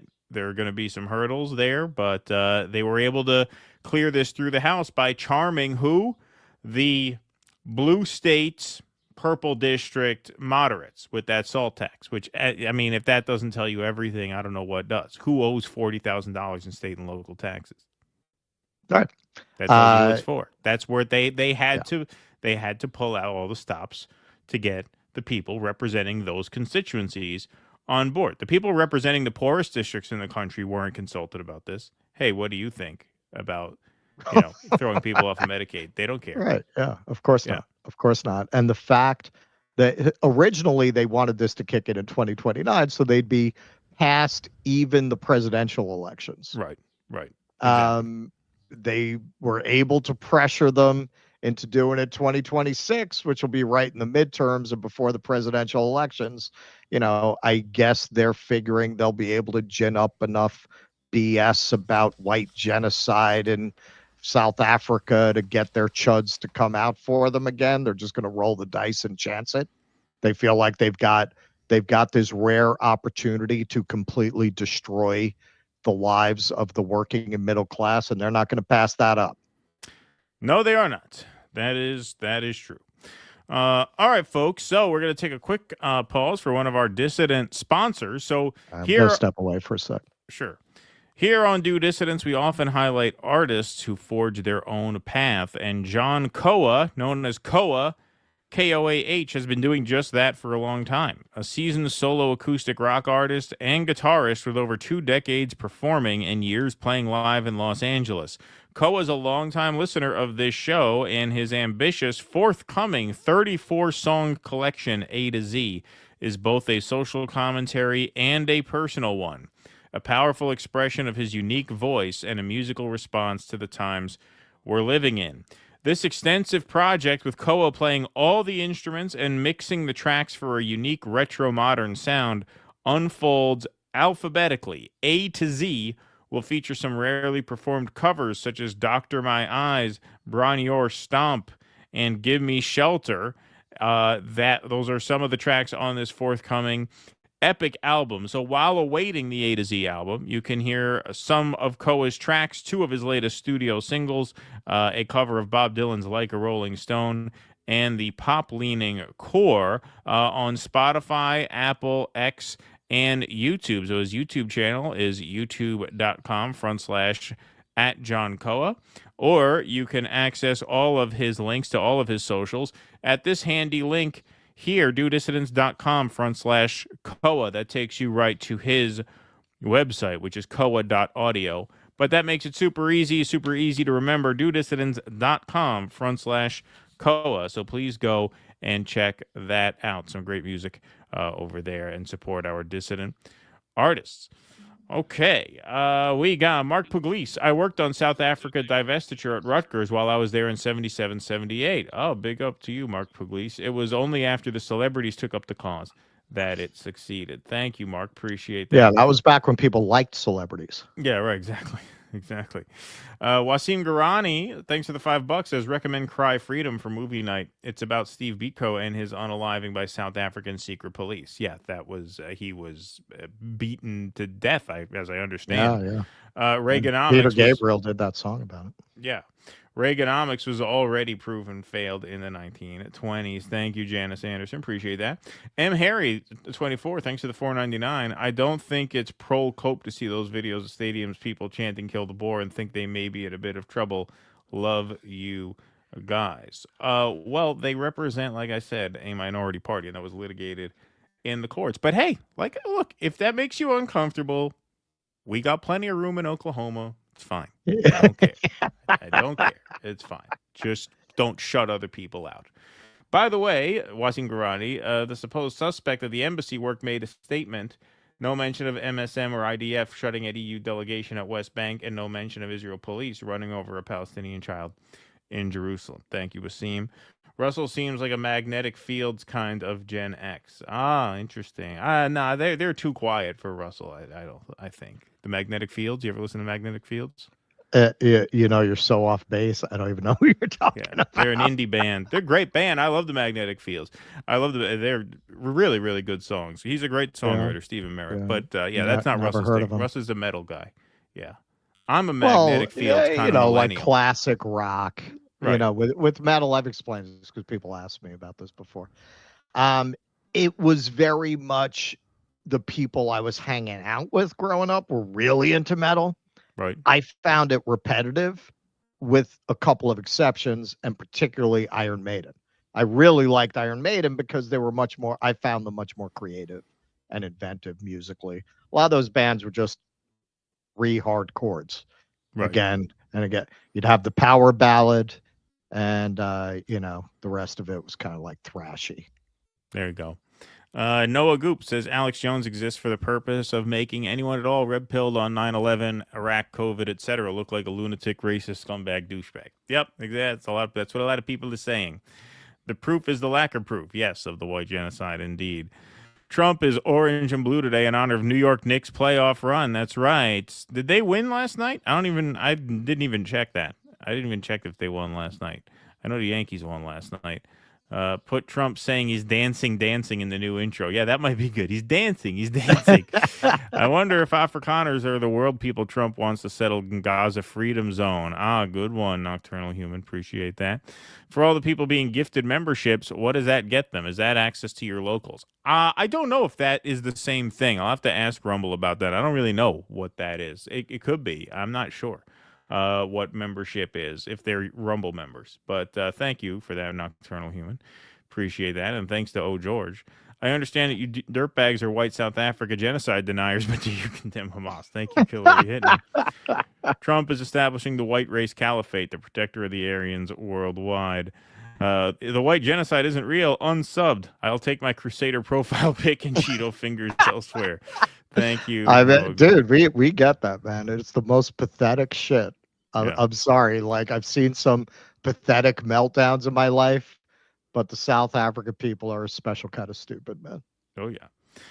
All right. We are going to move right on along here. So we featured this tweet by Piers Morgan in our segment on Tuesday, which was an embedded video of Bezalel Smotrich talking about how they are providing the minimal minimal amount of aid to Gaza that they can get away with without being charged for war crimes and cut off financially and militarily by the Western powers. And this was such a brazen mask-off speech from Smotrich that it prompted Piers Morgan to ask, how can anyone listen to what Smotrich says here and not conclude he sounds like a genocidal maniac? Israel's government has been taken over by headbangers like him, and Netanyahu is just letting them do what they want. Who will stop them? So here is Piers Morgan on his show. Wow, the script has flipped, says Earth Hippie. He seems to have changed his mind and opinions on things more times than Beyonce changes outfits during a concert. So here he is interviewing an Israeli spokesperson about their military aims in Gaza, sounding much more red-pilled than 19 months ago, that's for sure. October the 7th, how many members of Hamas were there? About 25,000. Okay, so you've had what? Many now? You've had nearly 20 months, one of the, well, the most superior military force in the whole Middle East. You've had 20 months. You've rained down bombs which are 3, 5, I think it's 5 or, I can't remember the exact statistic, multiple times the tonnage of Hiroshima and Nagasaki. You've rained it down on an area much smaller than those two cities combined. And yet you still haven't eliminated Hamas. You don't seem to be any nearer eliminating them because you still can't get the hostages back. At some point, you have to admit, don't you, that you cannot do this. This strategy is simply not working. All you're doing is killing more and more civilians. Where is the victory? You have failed. You answered your own question there, my friend. You answered your own question there, which is what people have been telling you for the last year and a half. That is their strategy. That is their victory. Their victory is to purge Gaza of as many people as they can. And that does include, yes, killing as many as is necessary to drive out the remaining survivors. That has been the strategy all along. Not eliminating Hamas combatants, but driving the Palestinian people out of Gaza through a campaign of ethnic cleansing and genocide. So he answers his own question there, a year and a half too late. The most superior fighting force in the Middle East has failed to take out a ragbag collection of 25,000 terrorists. They haven't failed to do anything that was never their intention. Their intention was to terrorize the population into leaving. How? How have you failed so badly? You failed by letting them into Israel on October the 7th, and you failed to eliminate them now. And in fact, all the intelligence suggests that for everyone that you have killed in Hamas, they've been replaced by 5 more. Wow. Wow. That is quite the change of tune. It's too bad nobody told him this a year and a half ago. Yeah, it's too bad he wasn't talking about this every night for the last 19 months. He may have come to this realization sooner. But of course, it is the withholding of aid that really prompted this, I think, which we'll get into in a minute.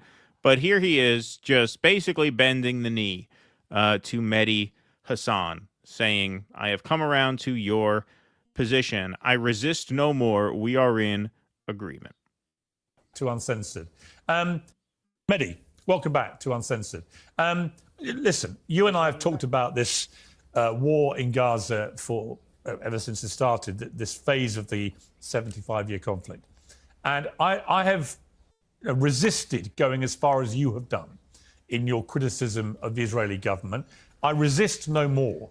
I think we've reached common ground about what we view is happening and has been happening through this period of this blockade, which frankly is just starvation of the people there, including so many innocent young women and children.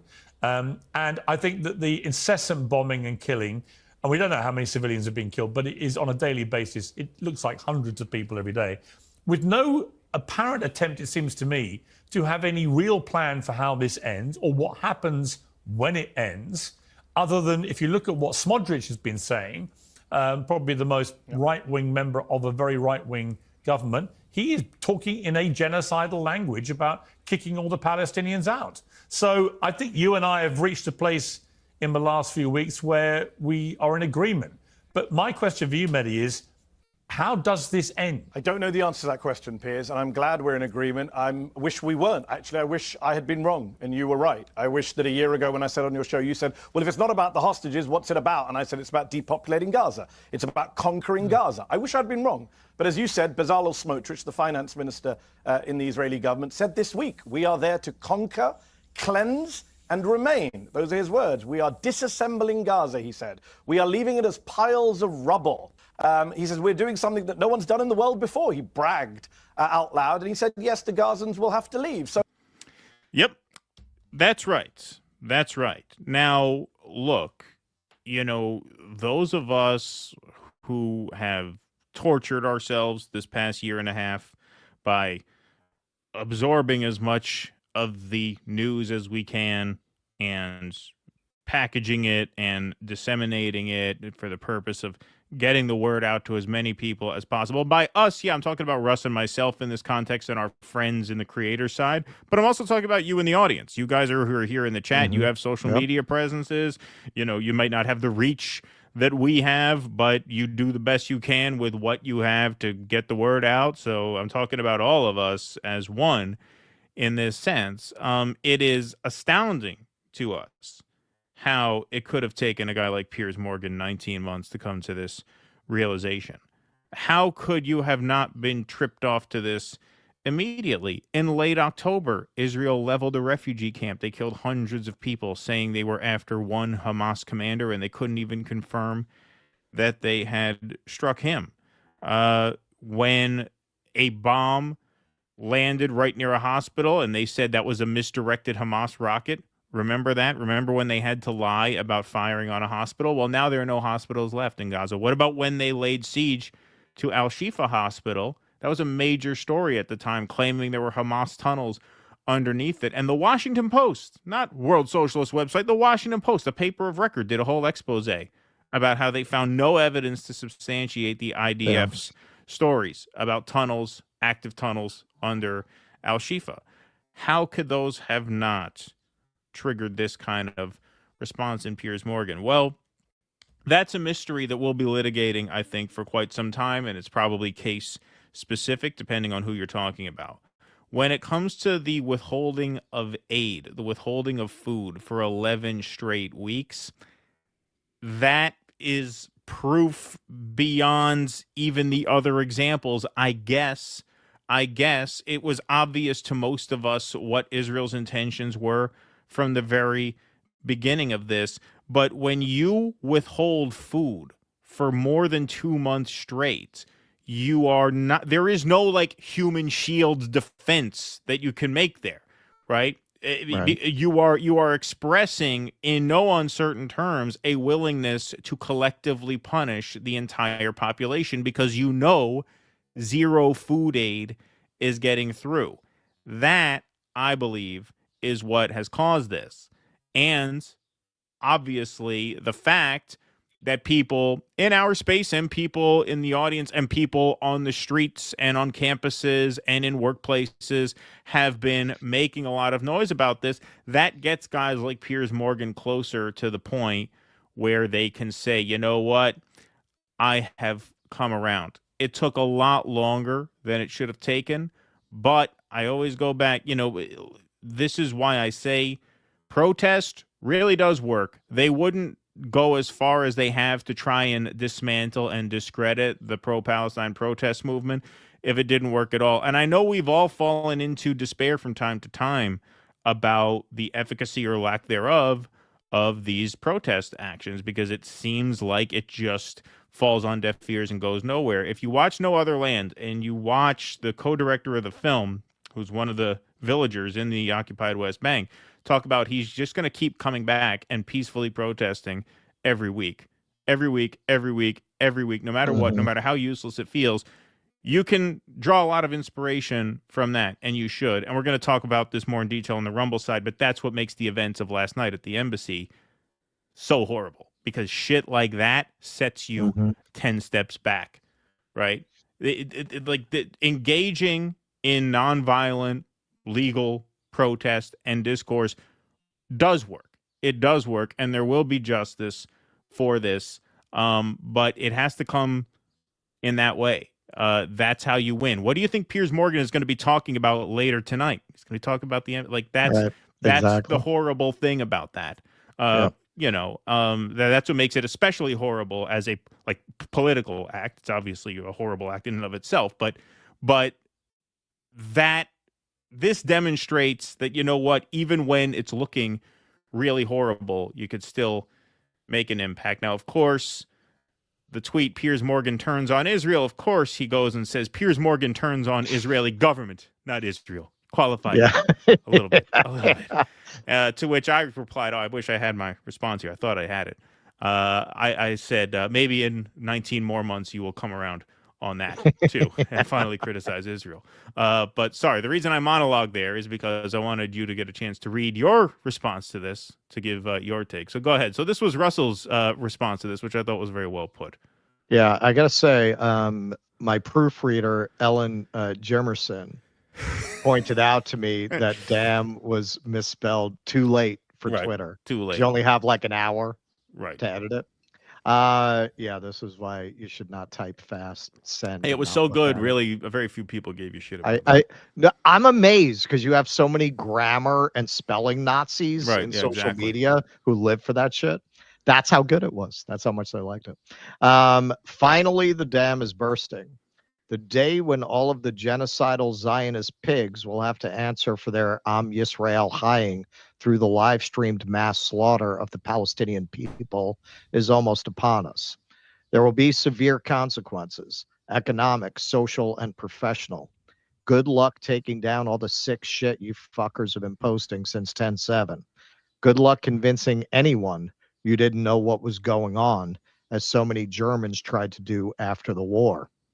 And to the cowardly, self-righteous, self-serving scum who knew it was wrong but stayed quiet all these months for fear of getting on the wrong side of the Zionist smear machine and losing out on a gig playing Rosencrantz and Summerstock or some shit, there's a special place in hell for you douchebags. Shut the fuck up about Donald Trump. We wouldn't have a single Donald Trump in politics if we didn't have millions of hypocrites like you making him look good by comparison. And yeah, that did well, especially for a lengthy tweet.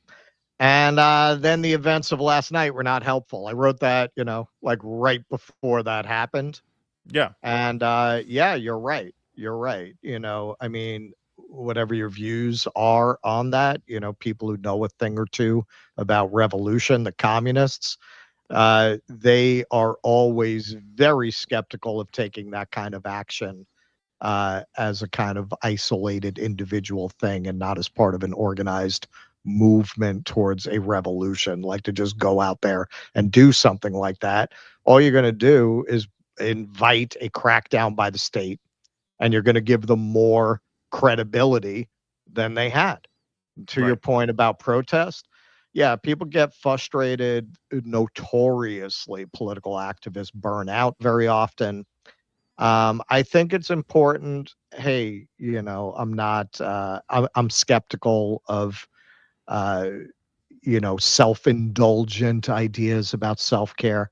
At the same time, there's a balance. Like, hey, if you spend 24 hours a day obsessed with this shit, you're going to burn out.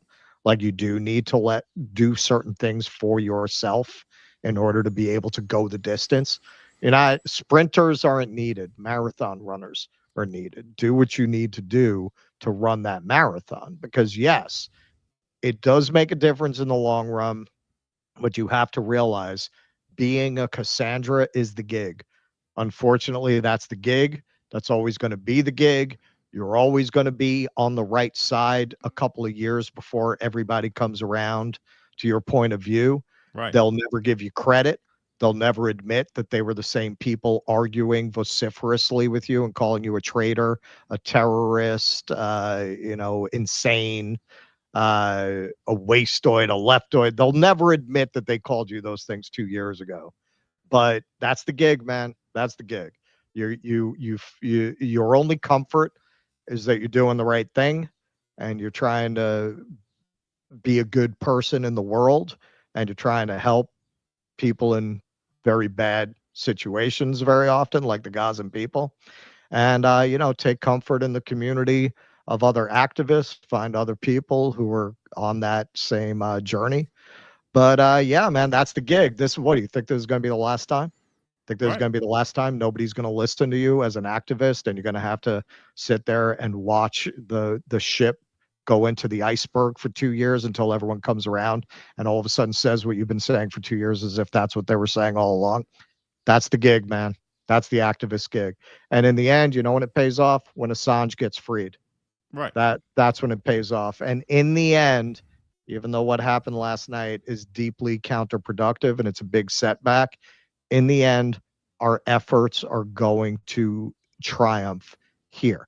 Maybe Piers is going to go and start talking about this.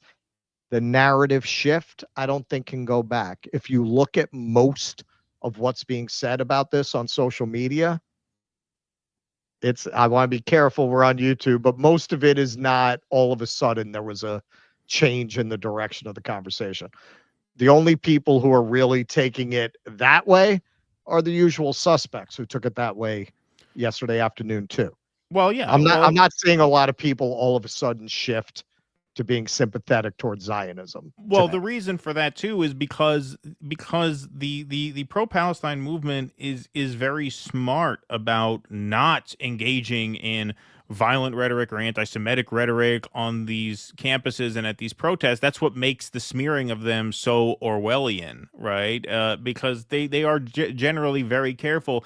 Every high-profile pro-Palestine account I know was on Twitter last night saying how horrible this was. Like, nobody of any brains was out there trying to put any other spin on that because they know what this is and they know that hurts, and it does hurt, but generally the movement is smart enough to separate itself from that and move forward with a broad-based peaceful protest movement that includes legal actions like boycotting, which is why it's so important to protect those liberties, right? Because that's what makes a nonviolent movement possible, and it does work. It has worked. And as for getting discouraged, you have to remember politics in general, especially anti-establishment politics, is a game of failure. Just like baseball is a game of failure. The best baseball players in the world fail 7 out of 10 times they step into the batter's box, right? And politics is the same way. So mathematically, as a percentage, most times you go out there and protest and speak your mind, most times it's going to fall on deaf ears. But there's going to be those 1 or 2 or 3 times where it doesn't, and the cumulative effect of having been out there for years makes a difference when you might not expect it. Yeah, well, you're forcing that point of view into the conversation, right? If only so that the Barry Weisses can smear you. Right. They're forced to acknowledge what you're saying. It's putting it out there. You don't say anything. That's not even part of the conversation. The Zionists have the field with their Hasbara, and they're able to define Zionism as Judaism. You have to be out there making the argument. And also remember, with somebody like Piers Morgan, this is why, as an activist, you're always going to be a Cassandra. When you get to a certain level of visibility and wealth, you can't fuck with the powerful. You can't. Or unless you really have conviction and you're willing to lose your position. Piers Morgan really went on and started dropping truth bombs at a time when those truth bombs were not politically palatable to establishment figures. He'd be gone. He'd be gone. We've seen it happen to a lot of people. And you know what? We've seen it happen to a lot of people. We've talked about Joe Rogan and other people who have kind of gone under the aegis of the Trump movement. Because look, man, you're Joe Rogan. You're very rich. It's like the mafia, man. You got to align with a family. You got to have a patron. Look, the left tried to take him out of Spotify, right? And then his politics more and more went that way. He ran there for protection. A lot of people have done that. If you're at that level of visibility, they're not going to let you stay there unless you're with one of the crews. You got to be with one of the mob families that run the criminal enterprise we call the Western world. A guy like Piers Morgan and people of his stature, they're not going to take up your spin or your perspective until it's politically safe. The way it becomes politically safe is by years of you being out there and advocating in the streets until Piers Morgan feels like it's safe to say that. You don't do that, he never does that. Exactly. Yes. 100%. All right, folks. Hey, if you like what we do here and you want to help us do more of it, the best way you could do that is by becoming a member. So go to dudissidents.com/Patreon, dudissidents.com/Substack, or dudissidents.com/locals. Perks of joining include your name up in lights here on the Patreon scroll. You also get call-in access to our post-show Q&As every Sunday, movie club live streams, and special members-only post-games, the first of which was going to be today, but since we're switching to Rumble anyway, we postponed that until Tuesday. So on Tuesday's show, what'll happen is members will get an email just like they do on the call-in night with a link to call in, but you'll also get a link, just like on a Patreon show, to a special members-only stream. So you can watch alongside the main stream at the members-only link. There will be a members-only chat there, but then right before the end of the show or at the end of the public show, all the other feeds will cut off, and we will continue the show for members only with more segments plus a call-in Q&A. So that'll be Tuesday. So we're excited to start that out next week. You also get live stream access to our pre-recorded full-length interviews, as well as every full-length live stream posted ad-free in its entirety the day after it streams live. So if you miss a show and you want to watch it back without ad interruptions, you can do so at a link that we email you, the members. So people are loving that feature. So if you would like to sign up, the links are there, dudissidents.com/Patreon, Substack, or Locals. If you're watching on Rumble right now, you can click that bright red join button underneath the video player, and that takes you to our Locals page. Okay, let's see here. Brendan McNamara, dude literally pays his bills by taking out ever-increasing loans and never has to pay back. He says the country can't do that. Double standard. Yeah, there you go. Skyman says this isn't just about giving money to the rich. This is about solidifying a new status quo. A quo is so status and new, it'll be beautiful, especially after the upcoming war with big Iran. And beautiful, yes. Yes. I call it the big, beautiful mass poverty bill. Yeah, the big, beautiful mass poverty bill. That's right, exactly. Okay, Tom says, can I join Misty in saying it's still fuck Israel yesterday, today, tomorrow, and forever? Indeed. A band both Russell and Keaton would like is Cave In. Interesting. I've heard of that band, I believe. The New York Knicks lost in overtime. Oh, Jalen Brunson at 43 points. Wow, that is quite a performance. Let's see. Eric Suarez says, don't believe those people changed. They are now calling it a genocide so they could say in the future, I was on the side of Palestine all along. And that could very well be true, and that's a victory in and of itself. Yeah, you got to take it. You're never getting credit. Right, exactly. You're never getting credit. Exactly. Okay, here. Landrew, thanks for the $100 from Landrew. Appreciate that. Let's have a cowbell for Landrew and a sound drop here. Thank you very much for that. It's very kind of you.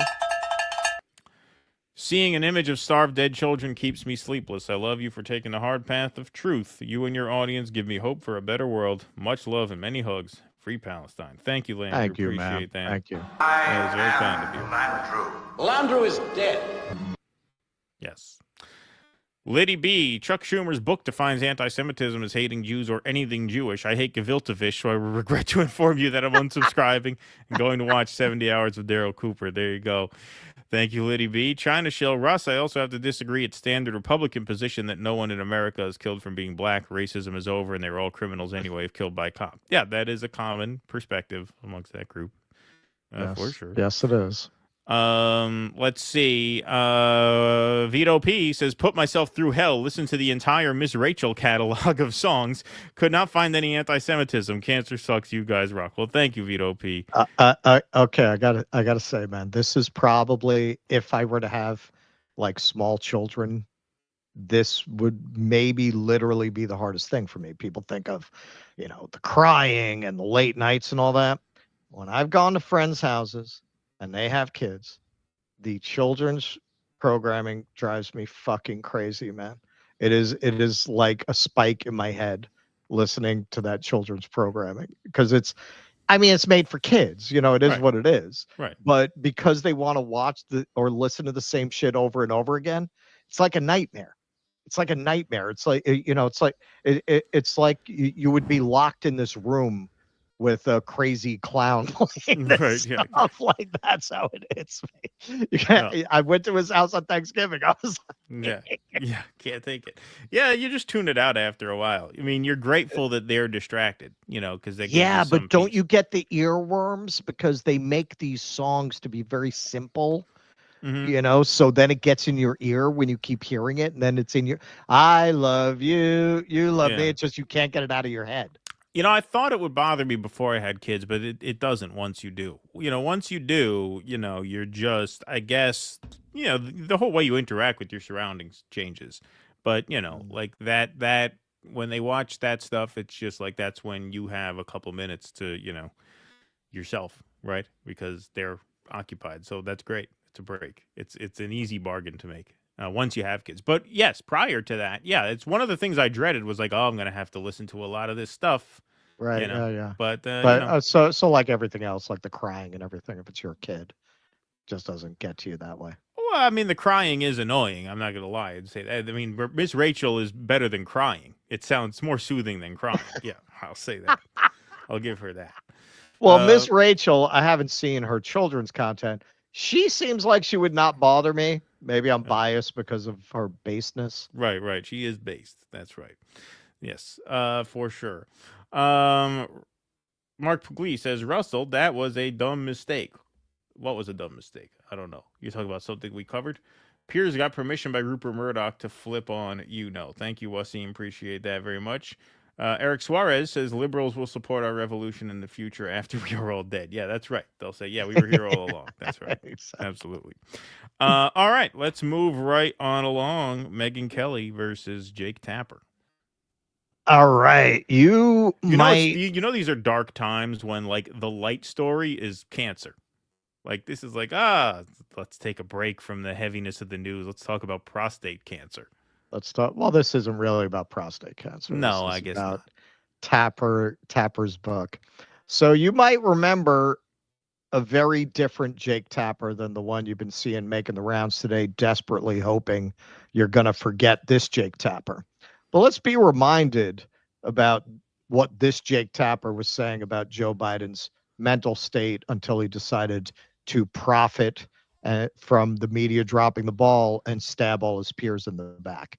Makes little kids with stutters feel when they see you make a comment like that? It's very clearly a cognitive decline. Okay. That's what I'm referring to. It makes me uncomfortable. You have no. I can't. That's so amazing. It's so amazing to me that try and figure out an answer. A cognitive decline. President Biden embraces his stutter, talking about it, while Trump mocks it, exaggerates it, belittles it. He's sharp physically. I mean, mentally. Yeah. I think the question is physically, right? Right. More so? Right. Right. And the guy who's his chief opponent is only 3 or 4 years younger than him. Exactly. I mean, you have questioned President Biden's age, mental fitness, ability to lead.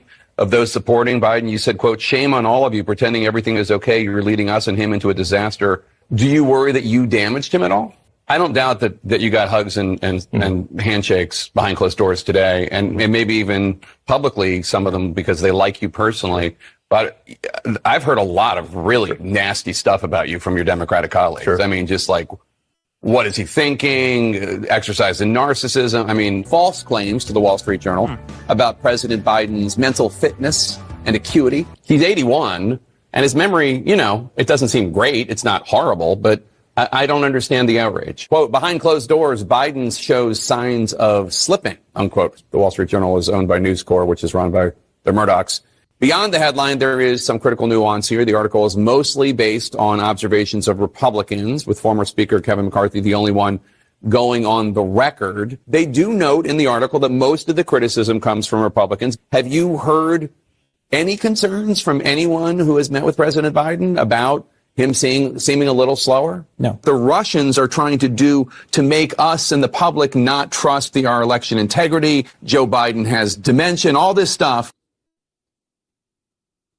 So that is what we don't speak a lot of Yiddish around this joint, but I got to say that is what we call in the tribe chutzpah. Chutzpah. You got to have some chutzpah to be Jake Tapper running around accusing the media of dropping the ball.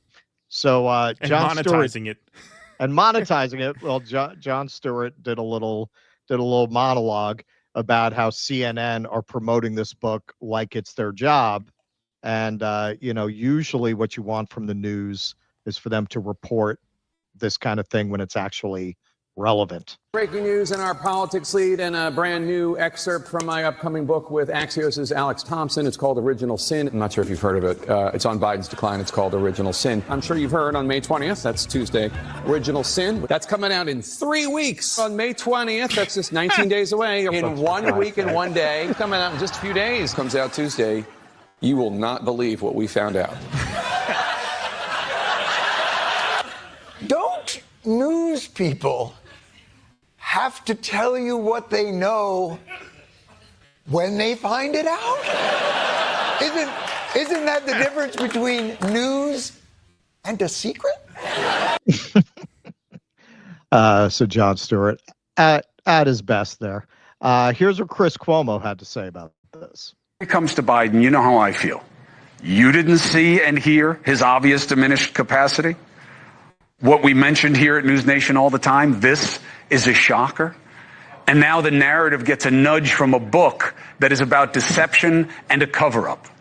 They want you to believe the media was deceived into thinking Biden had no issues.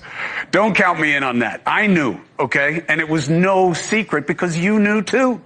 The book is titled Original Sin, claiming to detail how Biden's staffers made efforts to hide his decline from the public and the media. The cover has Biden with his hands over his eyes, and it could just as easily be a picture of the writers of this book who are pretending they didn't see and hear what everybody else did.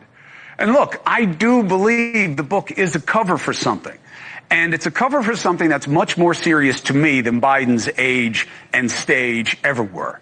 The reality that many in the media knew damn well that Biden was losing it, but they played it down because they wanted Trump to lose more. The original sin is not hiding Biden's age and stage, but hiding this preference. As a guy who advised his sex criminal, corrupt brother, who's probably responsible for the death of about 10,000 elderly people that he forced into nursing homes after getting a bribe from the hospital lobby.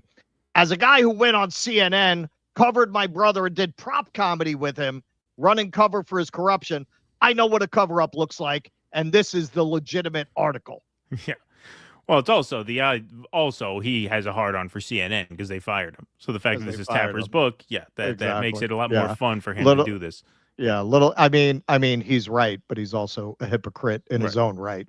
Right. So let's hear from the other side. Of course, the geniuses, the brain trust at The View, and many others like them are trying to spin this as a case of whataboutism. So the top of the mental acuity list on that set is, of course, Miss Climate Change Causes Eclipses, Miss Sunny Hostin. Now, Jake is my former colleague. I know him well. He's a friend. He's a terrific journalist. He said that 99% of what is reported in the book was discovered after the election. So I think we can put that part to bed about journalists holding on information until so that they could make money off their book. My friend Jake Tapper told me he didn't know. So I think we can just move on from the idea that he did. What I do think that we should be very, very concerned about are the people that were in the Trump administration that did hold on to information about how Trump was conducting the presidency so that they could make money off of their book. We're talking about former National Security Advisor John Bolton, who came on this show hawking his book, and I told him, why didn't you say something before? Former Attorney General Bill Barr, he wrote a book, didn't say anything while he was in there. By the way, former Defense Secretary Mark Esper and that White House Press Secretary Stephanie Grisham. All of them knew what Trump was, who he was, how he was doing it. We'll be right back. We'll be right back, I promise. Yeah. So that's how the libs are going to try to go. Jake Tapper, 1933. OMG, did you hear FDR can't walk? Nothing to see here, folks. Nothing to see here. Not like a massive cover-up throughout the Democratic Party of a mentally incompetent president who, as we'll see in the B side of this, according to Tapper, whatever his faults as a person, I think his reporting here is probably accurate. According to him, his cabinet went months without seeing him after 2023. Right. I think that's pretty relevant. You know, you can criticize Donald Trump and examine this corruption in the Democratic Party at the same time. And you know why it's not backward looking? Because most of these people are still in power. Most of these people are going to be standing for re-election. It's kind of important to know if they conspired to prop up a mentally defective president. Right. So Megyn Kelly won the internet this week with her interrogation of Jake Tapper's obvious hypocrisy. Joe Biden to be transparent about his health records in an interview in 2020. I did ask him about the fact that voters then he wasn't. Thought that he was not transparent at all. No, he promised you that he would be transparent about his health records, and then he wasn't. And when you sat with him again, at all. including 1 month after the Jackie Walorski thing, you didn't ask him about it. You didn't follow up on the fact that he was falling up the stairs, that he was losing his train of thought regularly, that he was slurring, that he was incomprehensible, that he was getting lost on the White House lawn. You sat right across from him and you asked none of that, notwithstanding the fact that he had promised you he would be fully transparent about his health issues. You know as well as I do that there's a way of, you can say, hey, there's this poll on your age, or you could say, you just forgot that Jackie Walorski was dead. You asked where she was moments after watching a videotape tribute to her. You lowered the flags at the White House after she died. This happened 13 days before you sat with him. There is a way of pressing a man like that on the actual infirmities to bring it home to him and to the audience, and you didn't do it. It wasn't just that. I mean, you sat with him a couple of times in the course of his presidency, and these issues were not pressed. Well, there was at least that time, and then there was the time at the beginning. And but separate and apart from that, you covered the Biden's presidency. No. Let me just finish my point. You covered the Biden presidency. I had one okay, right. And it was 13 days after the Jackie Walorski thing. But you covered the Biden presidency aggressively throughout the 4 years, and you didn't cover mental acuity hardly at all. I mean, time and time again, when issues came up, you seemed to be running cover for the president. You didn't seem interested. Do you want to apologize to Lara Trump now? I've already apologized to her. I called her months ago. I feel angry because she was right. And not only did you not allow her to make her comments, but you seemed to try to humiliate her. You had a hostility toward the position, but she was totally right. And then you lectured her on how she was in no position to diagnose cognitive decline, which you guys do at length, including on page 4 of your book. You describe at length his cognitive decline, which is all she tried to do with you. But you had such a visceral reaction to her. Joe Biden has been saying stupid things for decades. Okay, I get what you're saying, but this minimizes it too, because it was more than saying stupid things. But I'm telling you, like over here in my ecosphere, we were covering all of these. It wasn't just falling down; it was getting. See, I was thinking more that the Democrats had elected a mentally incompetent moron, right, with no particular cognitive decline required to explain why he would invite a dead woman on stage. Right. Exactly. That's just Joe. Yeah, it's just Joe. He's had that racist stutter for years. Yeah. That stutter that makes him blurt out racist stuff. He's been doing that for decades. Lost. It was some of the stuff you report in your book. We knew and we were reporting on, like the multi-jump cuts in the videos of him, where it was obvious he couldn't get through a 1-minute take. So they had to use those. It was clear to us that he was using teleprompter, and there was some reporting on that at the time, all of which the White House was denying. Now, with the current White House, I have some connections. With the Joe Biden White House, I had none, but you did. You did. And so while you've been in Washington 30 years, Jake, you guys, you and CNN have White House connections, but there was no effort, none to get to the bottom of this. And now for you guys to write this book like there was a cover up, it's like there was a cover up and there was an attempted cover up. It could only ever work if you allowed it. Yep. Truer words never spoken. And this is what's remarkable about, and we're going to see on the B side, Joe Scarborough's mea culpa. They're all trying to get people to believe that they did not know there was anything wrong with Joe Biden. And at that point, if we are to honestly believe that, then why are you not resigning from your job as grossly incompetent? Right. Because most of the American people, without your contacts, without any particular access to people who have access to Joe Biden, certainly without being able to personally meet Joe Biden, most Americans in 2019 knew that he was non-compos mentis. Andrea Mitchell, Cory Booker, Julian Castro, they all said it until you weren't allowed to say it. As soon as they decided Joe Biden was the only hope for stopping the mild, modest reforms at best that Bernie Sanders might have been able to get through that Congress of criminals and oligarchs, to stop him, that was so vital, that was so important, that they propped up this guy, and people were saying, yeah, he's mentally incompetent, until you weren't allowed to say it. And then all of a sudden you were an ableist monster because it's all a stutter. You know the thing, it's all a stutter. All that stuff is a stutter. If you didn't see it, why are you being paid to talk about how you view politics? Why are you being paid why are people supposed to value your opinions at that point? It's one or the other. You're deeply corrupt, which I think is the answer, or you're deeply incompetent. Either way, why are you on the air? Right. When Hillary ran in 2016, it was her turn, and they were able to send the message loud and clear, nobody else run, because it's got to be her. You had a few token candidates run to make it look like they didn't totally rig it in advance. Martin O'Malley, Jim Webb, Lincoln Chafee. Right. Yeah. Which, now they all fizzled, and Bernie they got fire. They got the minor leaguers. It's basically they were sparring partners for her. Right, exactly. They were sparring partners. We have to have some kind of debate, so we'll throw Lincoln Chafee up there. He never caught fire. If he did, his slogan would have been "Feel the chafe," not "Feel the burn." That would have been that wouldn't have worked exactly as well. It's a shame that never took off. But look at in 2020, look He's at the still difference. alive. We could pitch him that. Yeah, right, exactly. In 2020, look at the difference. It was Biden's turn, but you had 20 other candidates. Why? Right. Because they knew Biden sucked. And they're like, all right, I mean, well, they if wanted it has Kamala. to be him, it'll be him. But let's see if we can make any of these other people work. But none of the others were strong enough to stop Bernie Sanders. And so at the end, it had to be him, and that's where you had this major switch. You had Cory Booker, you had Julian Castro talk about on the debate stage how Biden was forgetting what he said. And so the idea that you were kept in the dark, the whole premise of the book, that there's even an expose to be written is ridiculous. I mean, the expose is the media cover-up, which this is a great example of there are no friends in Washington.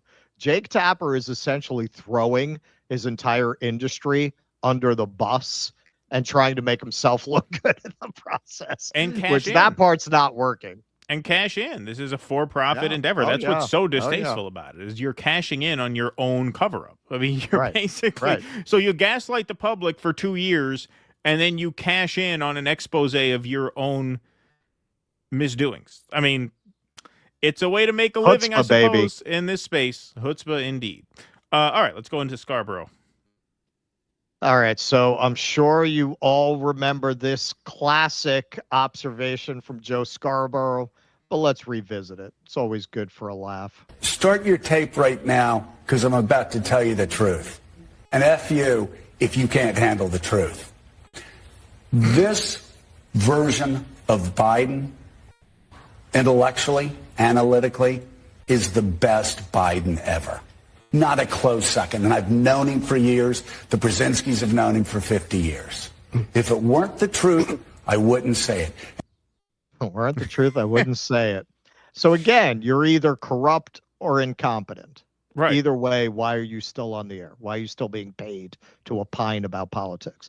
So here's what Jake Tapper said was actually going on at the same time that Joe Scarborough is telling you this is the best Biden ever.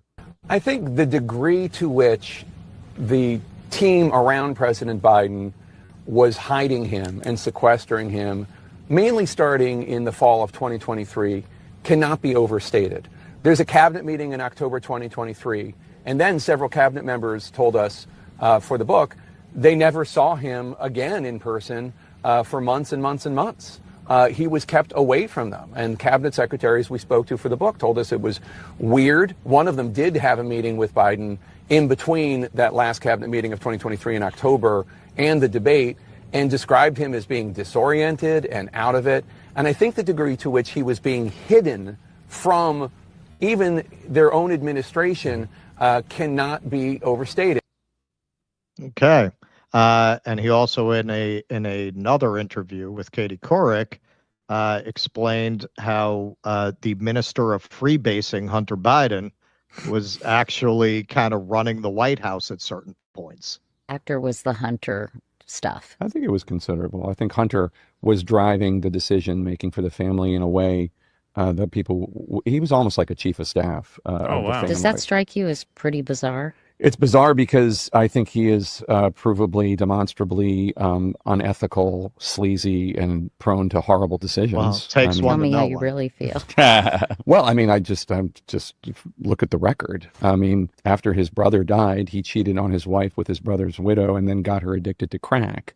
That's just one thing I could say. I mean, I don't have a lot of personal regard for him, and just based on having nothing to do with. But again, they knew all this. This was all common knowledge. You ever hear him say that on CNN during campaign season? No, but he knew it. He obviously knew it. No, but he knew it. That didn't like just come out. He knew it. Yeah. He's saying he didn't like him. He found it. Everybody knew that about the brother's wife, right? His dead brother's wife. Yeah, man. Yeah, no. I mean, Jake Tapper's the scum of the earth, but I think what he's saying is true. I think these things are true. I think now, he's trying to profit from his book, and he's spilling the beans. He's spilling the beans and trying to pretend he just woke up yesterday. He was born yesterday.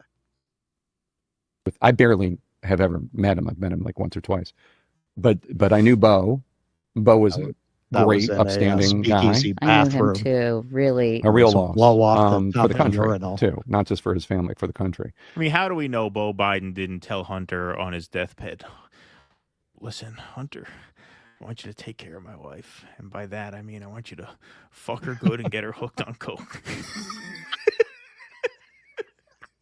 Help her forget about me. I mean, how do we know that, didn't he? I mean, it might have. You're smearing the guy. Yeah, how do we know? Hunter, I've always had a cuckold fetish, and the idea of you fucking my wife while you feed her drugs it's getting me really hard right now. We're going to hell. But Hunter's not that. And the idea of letting him drive the family car, as it were, is just really, really questionable. Okay. Now, Mark Halperin, continuing his Me Too comeback, got Joe Scarborough. And as far as I know, he was the first one who really confronted him with the best Biden clip, which Scarborough claims he doesn't look at social media. He had no idea this was a viral clip. Unpack there. Unpack there. Mark, you have to explain to everybody. Like, that's actually the first time I've seen the clip all the way through. And you were the one, 6 months later to alert me to the fact that this had gone viral. Yeah, well, as I told you, and people may not realize, you don't pay much attention to social media anymore. You don't pay much attention to criticism. But I told you for several months, I said, Joe, Biden ever has become the symbol for the right of the media and MSNBC having so much Trump derangement syndrome that you're claiming that a guy who's clearly lost mental acuity is the best Biden ever. Now, I say to people, go watch the State of the Union address. Talk to people who talked to Joe Biden. He had good days and bad days. You were with him on a good day and had conversations with him on a good day. But on good days. On good days. Good days. Yeah. But all right. I just want to say something here as a former consumer of the kind of show that Morning Joe is, the Meet the Presses and the Face the Nations. The whole brand of these shows is we're insiders. And if you watch this, you're an insider too, even if only tangentially, right? Right. You're getting the smart take. Look at what he said, even in the best Biden clip. He makes a point of name dropping the Brzezinskis, right? They've known him for 50 years, right? The whole thing is you are getting a window into the backstage of Washington, and these people are sharing with you what really goes on behind the scenes. And if you pick up their takes, you pick up their knowledge, you're sophisticated, right? You're politically sophisticated. So what he's claiming here undermines the whole core premise of, I think Morning Joe has taken the star fucking element of these types of shows to 11. No show has ever pushed that as much front and center of what the show is as Morning Joe has. So what you're saying is even your own value proposition is completely false, because you're not getting a real insider's view. Because if you're a real insider, you would know that Joe Biden's brain was melting. You would know that his cabinet hadn't seen him for months. You would know that the crackhead, ne'er-do-well son of the president was running things to a level that no one should be comfortable with. You would know all that. And of course, the answer is he did know all that. He's pretending he didn't know all that. But if you take him at his word, again, why the fuck are you getting paid to talk about politics if you didn't know that? You're not the insider that people are paying you to be. Right. Looking back at... Do you want to say anything? No, go ahead. That, do you say, well, it was misleading to say Best Biden ever without caveating it and say, except on the days when he's not the best Biden ever? Well, but I never saw those days personally. Well, you did, because you saw him address a dead congresswoman, and you saw him in South Carolina. A dead congresswoman, yeah. Yeah, well, no, more than that. I mean, I can show you. I can show you the RNC clip reels. There were plenty of days in public when he was not the best Biden ever, and of course, shortly after, he stumbled and bumbled around. Mark, I mean, yeah, he certainly did. Donald Trump did. Other politicians did. It's actually the same case as a lot of times when I've gone in and talked to Donald Trump.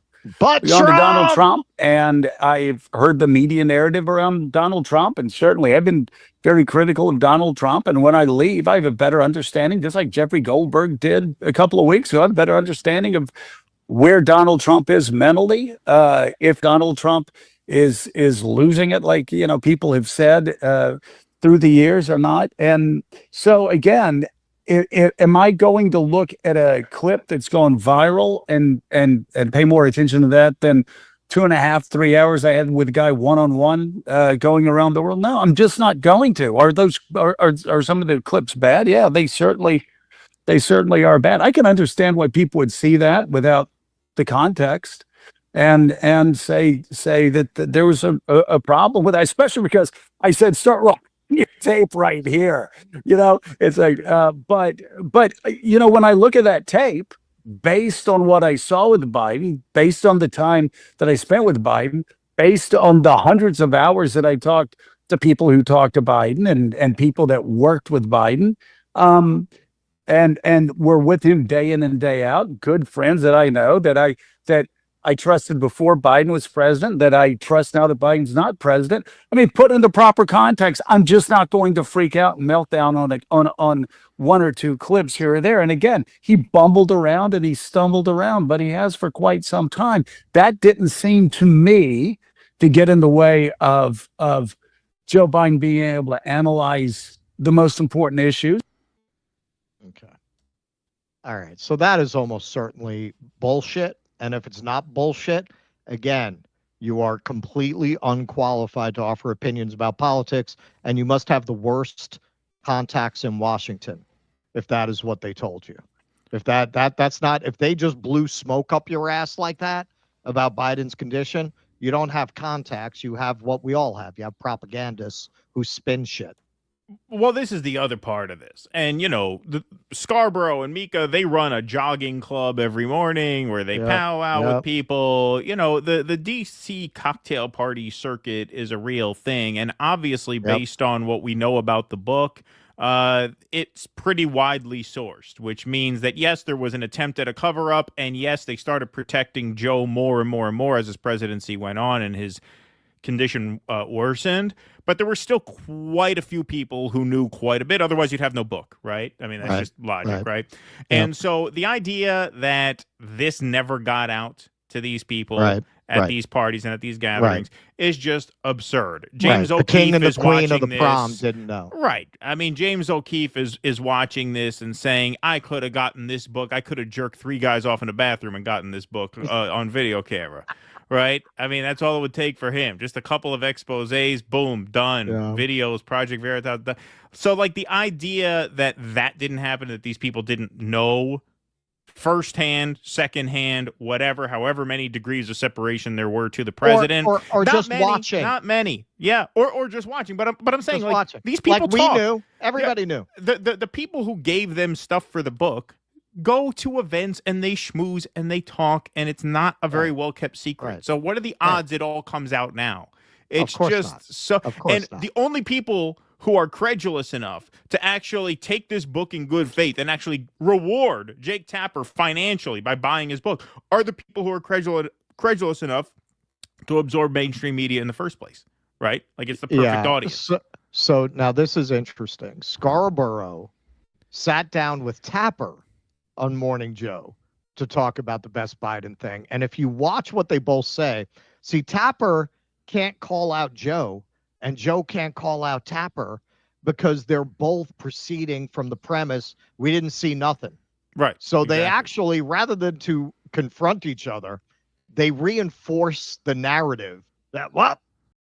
How are we supposed to know? Right. Very interesting clip. I said that this was Biden at his best. Sure. That's what I saw. I don't That's what other people saw. I was obviously wrong. So I'm not sure what my takeaway is here the next time, but if you're around a guy for hours and hours and hours, I guess the question is, what's the takeaway here? What did you learn? Because did you pick it up in real time? So, I saw what everybody else saw, right? I saw what everybody else saw, the stumbles in front of the camera and that. But I saw him in person for the State of the Union luncheon that they do with anchors in early 2023, and then I didn't see him in person. Other than that, I will say 2 things. One of them is there were more moments of non-functioning Biden behind the scenes than we were privy to, that we saw than what we saw.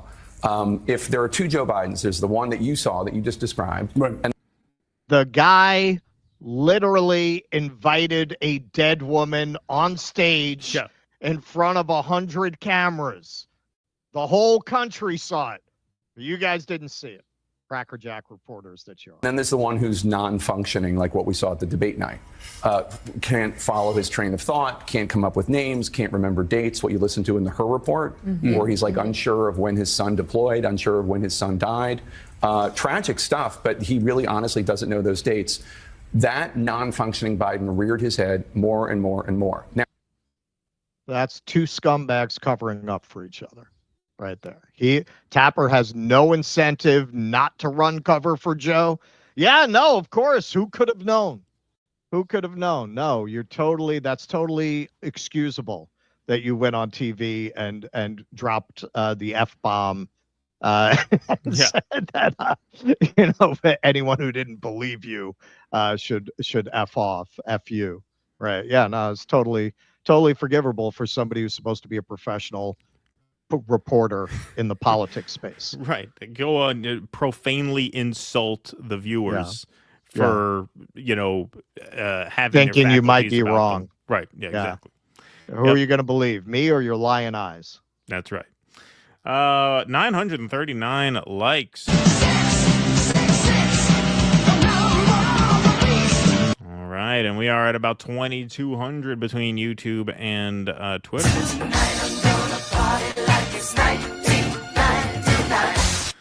All right, folks, we have one more segment to do on the YouTube side, and then we are switching over to Rumble for the remainder of the program, but we still got a good amount of show left. DueDissidents.com/Rumble takes you to this very live stream, so you can start heading over there if you want right now, but we do have one more segment here. It is a fairly brief one, but a fun one. We're going to take some YouTube Super Chats, and then we will get to all Rumble rants on the other side of the Rumble fence.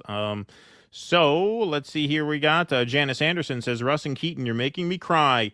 The hope and reasoning of your commentary on the turn and tide RE Zionism is really moving. Thank you. Well, thank you, Janice. Oh, thank you. Dry those tears. Chin up. Thank you. That's very kind of you to say. Gulnara Marchesi. I like that name. Gulnara Marchesi. That's a nice name. Gave us a nice super sticker with a great $20 donation. Thank you very much for that. Kuznetsky Bassane, thanks for the $4.99. Herman Reed, thanks for the $7.77. Says Happy World Goth Day. Thank you, Herman Reed. Appreciate that. Is that today? Is that today? Damn it. Wasim Garani says, as of right now, the nice Moral Army gave evacuation orders in South Lebanon for one building. They ended up hitting 5 buildings that were not told to evacuate in the operation. That's not a surprise. World's most moral army, baby. Michael Castillo, thanks for the $100. Let's have a sound drop for Michael Castillo and the Cenk Thank Uygur you, sound Michael. drop. Thank you. That's very kind of you. Appreciate that very, very much. Says no matter what happens, we must apply maximum pressure on Israel and its supporters. Yes, they can no longer hide from these atrocities any longer. I love you all. Free Palestine. Thank you. Blasphemy against you. Who the hell are you? Are you Jesus Christ, you loser? Oh, great drop. Thank you. That's very kind of you, my friend. Appreciate it. Milton Crow, thanks for the $10. Millions of non-citizens are paying into Medicaid and Social Security through IRS withholding. Yes, that's right. Filed via dead citizen Social Security numbers. Yeah, there are, yes, they do pay taxes, of course. Protests without a means to an end are pointless and also counterproductive. Why do you have to change the narrative of every racist on TV and get patted on the back? Said racist to be woke. Well, protest without a means to an end. Well, that's what I mean. Like, it's slow and there's more failures than successes. There's no doubt about that. But it obviously does have some impact. I encourage you to watch the No Other Land movie. That'll change your mind, I think. What would life be without you guys? Bravo. Job well done, says Debs Mo. Thanks, Debs Mo. Appreciate that. That's nice of you to say. All right, here. Apple Kid says maybe the reason we not to elect boomers is their entire paradigm, including their economics and political ideologies, are stuck in 1976. Nina Kant says, hey, everybody, there's a shit cloud coming. Run for your lives. Thank you. Appreciate that. Raised by Wolves says, I think it's a genocide, but there will be 1 million Indians behind the 50 South Africans, just like Elon and Vivek wanted. Okay, we are going to move right on along here.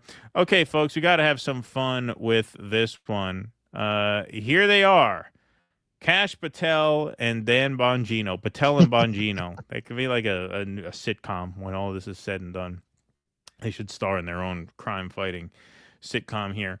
The Quartering says, for years, Kash Patel and Dan Bongino have called people crazy to believe Epstein killed himself. And now they've been in the club for about 40 seconds. They release a joint statement. Like it's open and shut. Nothing weird about it at all. Let's take a look at this. Jeffrey Epstein committed suicide. People don't believe it. Well, I mean, listen, they have a right to their opinion, but as someone who has Oh, worked... do we? That's nice to know. That's nice to know because you can't always assume that given this crowd, that people have a right to their opinion. No, you cannot. No, there are a lot of people in jail for their opinions now, actually, which you may want to look into. Yeah.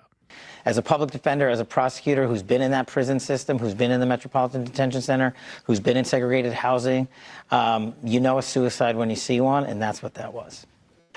He killed himself. You want me to get... I've seen the whole file. He killed himself. I know it's hard work. Oh, yeah, it is hard work. That's true. Very hard work. So, hey, I knew there must have been some stuff out there of Dan Bongino, pumping the Epstein story because he has a show. He's a content creator like us, and obviously. So good for Sal the algorist to find some of this here. MAGA is a hell of a drug. Dan Bongino on Epstein before and after he became FBI deputy director. Here this is. That Jeffrey Epstein story is a big deal. Big deal. Please do not let that story go. Keep your eye on this. Catherine Rumler, we need to keep the heat on this case, folks. There are a lot of people who are knee deep in the Washington swamp who are not telling you the truth about serious allegations out there that Epstein may have had video and audio of people out there doing things they shouldn't have been doing. And you should be asking yourself the question, how is it that all these people, the CIA director, the Obama fixer, Bill Clinton, all intersected paths with Jeffrey Epstein? Jeffrey Epstein isn't with us anymore, and nobody seems to want to talk about it. Outside of a few entrepreneurial media outlets saying, hey, this is a big deal. He killed himself. Again, you want me to get? I've seen the whole file. He killed himself. All right, so a lot of MAGA world is not buying this. Here's Tucker Carlson with his guest Sean Ryan having a good laugh at Kash Patel and Dan Bongino's expense. These guys are pretty inside the tent. Elected, the Epstein videos remain. No matter who gets elected, the Epstein videos remain secret. Wait, what are you talking about? I thought we could all sleep well at night now knowing that Epstein legitimately killed himself, right? What was that? Did that just come out? Not to sidetrack us here, why? It's an interesting philosophical question. So I'm not a comedian by trade, but people think the show is funny. I get satisfaction in making people laugh. Making people laugh feels good. Sure. Why is it that there's no reward in Tucker's laugh? Like, Tucker's laugh is annoying. I don't enjoy watching him laugh. Why is that? That's a weird question for which there is no easy answer, but I had to raise that. Something about that. Something about it. Something's weird. Sleep well at night now knowing that Epstein legitimately killed himself, right? What was that? Did that just come out? You said Jeffrey Epstein committed suicide. You know a suicide when you see one, and that's the what laugh that of was. someone who eats pudding for You dessert. weren't convinced by that? No. Why? I've dug into that, and it's just so spooky. I mean, how do you charge a guy with sex trafficking when there's no end users that have been charged? Who did he traffic to? What do you think that was? What do I think it was? Yeah. I think it was a blackmail operation. What do you think it was? I think it was a blackmail operation. Okay, so everybody is pretty much on the same page, including Bongino himself. I mean, in the clip of his Rumble show. Yeah, I mean, that was pretty before Bongino. Yeah. That's right. Before Bongino. Exactly. Even Benny Johnson. I think when Kash and Bongino got the job, they talk about how they show you the Kennedy tapes when you get into right to give you a warning. They probably brought him in there and showed Trump fucking a goat on Epstein Island. Yeah, right, exactly. And made it very clear to them what would happen if they didn't back off that whole thing. Right. Yeah, exactly. Well, even Benny Johnson is digging around here. He's got a nice interview with Alan Dershowitz here, who admits it's possible that Jeffrey Epstein was working for the Mossad. Wow. Epstein belonged to Intel. And to leave it alone. Who would have thought? This is what Dershowitz Acosta is said more before the Senate red-pilled committee than would confirm Crazy him Eyes in the first Kash Trump Patel term. now. Can you expound on that? Could you unpack that for us? Yeah, I would be shocked if that were true. Jeffrey Epstein was not a reliable person. I can't imagine that any intelligence service would be using him, but I've heard the claim. I heard the claim that the Mossad, the Israeli intelligence agents, used him just the way they used Ghislaine Maxwell's father, Maxwell. You mean the fraudster financier who handed out spyware to major banks and national governments and then had an argument with Israel over a loan they wouldn't give him and then fell off his yacht? Yeah, that guy, Robert Maxwell. Interesting. That's a big admission from Alan Dershowitz itself right there. Robert Maxwell. Sure. Hey. Sure. Used him just the way they used Ghislaine Maxwell's father, Maxwell.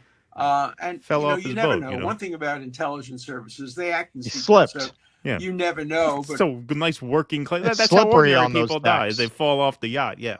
I can't imagine any thoughtful intelligence service using a guy like Jeffrey Epstein, but it's certainly possible. If so, I didn't know anything about it. In fact, Of course not. once no. when I was in No Israel one said you writing a did. book, he called me. He was in France, and he said, I've never been to Israel. I don't know anybody in Israel. Could I come visit you for a day? And he did. He flew his plane, and I took him on a walk in the Shuk, in the Arab. That look on Benny Johnson's face. It's like, I knew we should have pre-recorded this. What's he going to say? It's a fugazi. Area. It's a fugazi. We had lunch with some prominent Israelis, judges, etc. He asked me to put together a lunch. And then about 9 o'clock at night, he got on his plane as he left us. As far as I know, that was the only time he was ever in Israel. But who knows? He could have fooled me, too. He fooled me about a lot of things. And so I Sure he did. investigate Sure he did, everything. Alan. And, I like Alex Acosta. I think he's a very decent He's a guy. tricky guy, He that got guy. the raw end of the deal because he made the agreement about Jeffrey Epstein. But at the time that we made that agreement about Jeffrey Epstein, he was only charged with 2 crimes, one a 17-and-a-half-year-old and one a 22-year-old. And so, that deal, 18 months in prison for those 2 crimes, didn't seem like it was such a great deal. Epstein thought it was a terrible deal. And then, of course, all this other stuff came out. I was already gone as his lawyer. Yeah, I had nothing to do with any of that. Okay, all right, fine. 17 and a half. That's almost 18 there, Benny. You know what I mean? That's what I You know what I heard. mean? She Yeah. tells you she's 18. Who's going to ask a lot of questions, right? You know what Right. I'm saying. For example, he told me he was a vegetarian. They raid his townhouse. They find hamburger. Yeah, exactly, right. I mean, he was a tricky guy, you know. He was They a very found 6 deceitful pounds guy. of hamburger Yeah. in his house. Who knew? He was so untrustworthy. That's right. Well, how about Steve Bannon and Rudy Giuliani? What do they think about this? The power of a grand jury is enormous. I mean, they can not testify. The other option is jail immediately. Immediately. Good. You walk Good out on of the him. grand jury and you go into the same prison if you're in the Southern District that Epstein committed suicide in. Ha Yeah, I'm not buying that one. I love Bongino. I don't love buy Mr. that one Cash either. Patel. I'm not buying. We got Alex Jones is going to join us tomorrow. We're going to talk about that. I Rudy, can we almost love prove you. it to you. No, we love you. So the only two MAGA guys who are blue-pilled on Epstein are the two who have office jobs with the Who administration. have jobs in the government. Cash Patel and Dan Bongino. Because they were all in this space a year ago. And we just saw some sound from Dan Bongino. You know, because he got kicked off YouTube, his stuff is on Rumble. It's a little harder to find. I'm sure that was just the tip of the iceberg, right? Yeah. What about the coroner that the Epstein family brought in who said this kind of an injury, you really only see this when it's been inflicted through violence. You don't really see this when people hang themselves. Yeah. What the about way the the fact, windpipe was crushed?